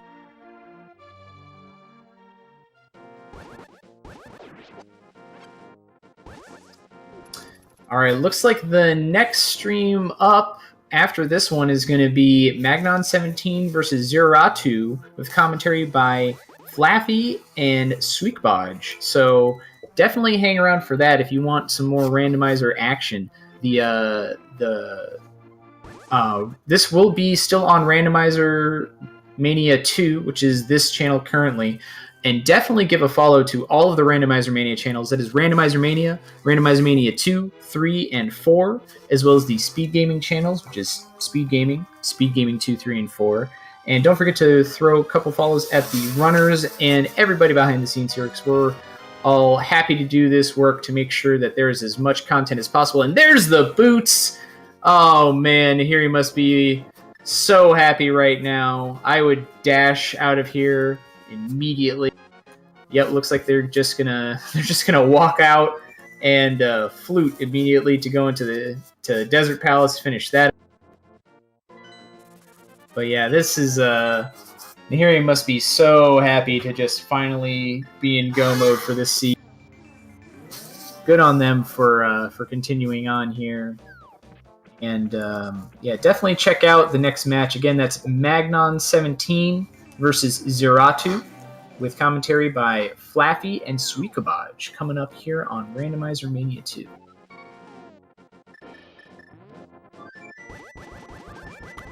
Looks like Nahiri had a little bit of an issue with the portal there. Sometimes if you spawn on the cliff, it'll have you jump down as opposed to being actually on the ground there. And there's no book, so no going in the front door. You gotta go in the mirror way here.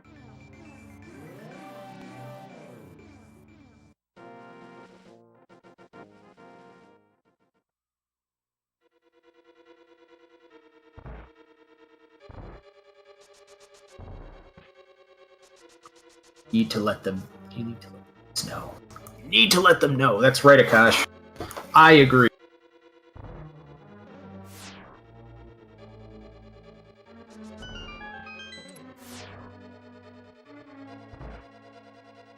Finally picking up that key, and now I'm going to head up to deal with Landmalus.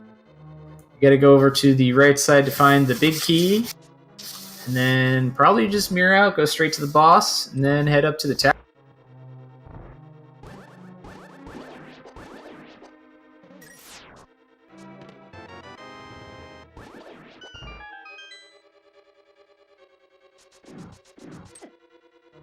Finding the net there in the in that first chest. Looks like we'll pick up the big key from this last chest here. Gonna mirror straight out. Hopefully, yep, just going straight to Landmalus.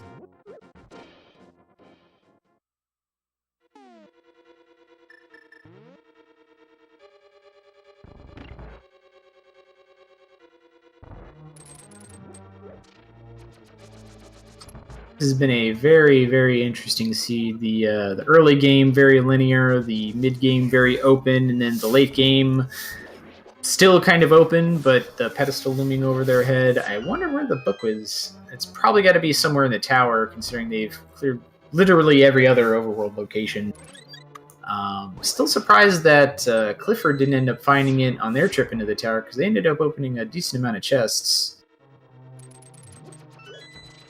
Probably didn't open up anything at the top. There was a call earlier in chat for book being in the validation chest. We don't even know if Clifford checked it. Hopefully Nahiri here might find it along the way and probably be very frustrated with it at that point.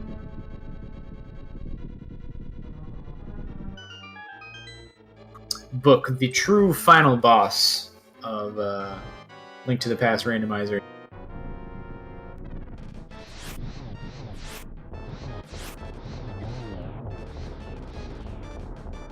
You're doing some Fire Rod strats on Landmalus. Oh, almost got that one cycle, just missing that one shot on the last Landmola. It was a great fight. Yeah, Fire Rod doing half the HP of one Landmola. Picking up their final crystal, gonna head into the tower now. Fire Rod doing the same amount of damage as a Tempered Sword spin to Landmalus. So only take 2 spins or 4 slashes. Butter Sword doing the same amount of damage with just strikes, so they'll definitely be finding that Butter Sword as well, based on where we heard the big key was. So that'll be a pretty big relief as well.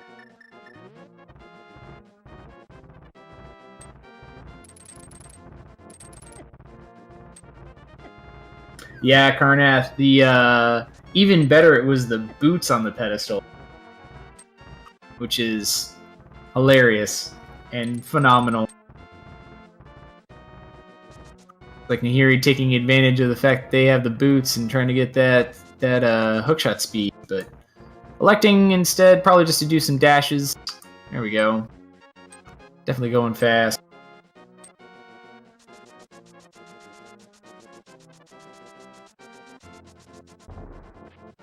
Selecting to dash up these stairs as well and make their way over to the tower.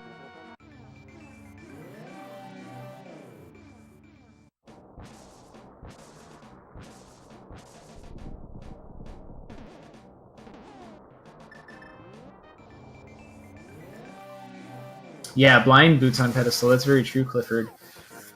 All right, well, it looks like we're going to have to start wrapping up here. Thank you so much, everybody, for joining us here on Randomizer Mania 2 for Clifford TBRD versus Nahiri. Make sure, again, to follow the runners. They did a great job putting on a show for us, and everybody involved behind the scenes here. Stick around for Magnon17 versus Zero2, and Flaffy and Sweet Quad are going to be commentating that. So make sure to give them some follows as well. Give them your love. Thank you so much, everybody, for continuing to watch here on Randomizer Mania. And we will definitely see you next time. Right now, it's going to be starting very, very soon. So stick around for more racing.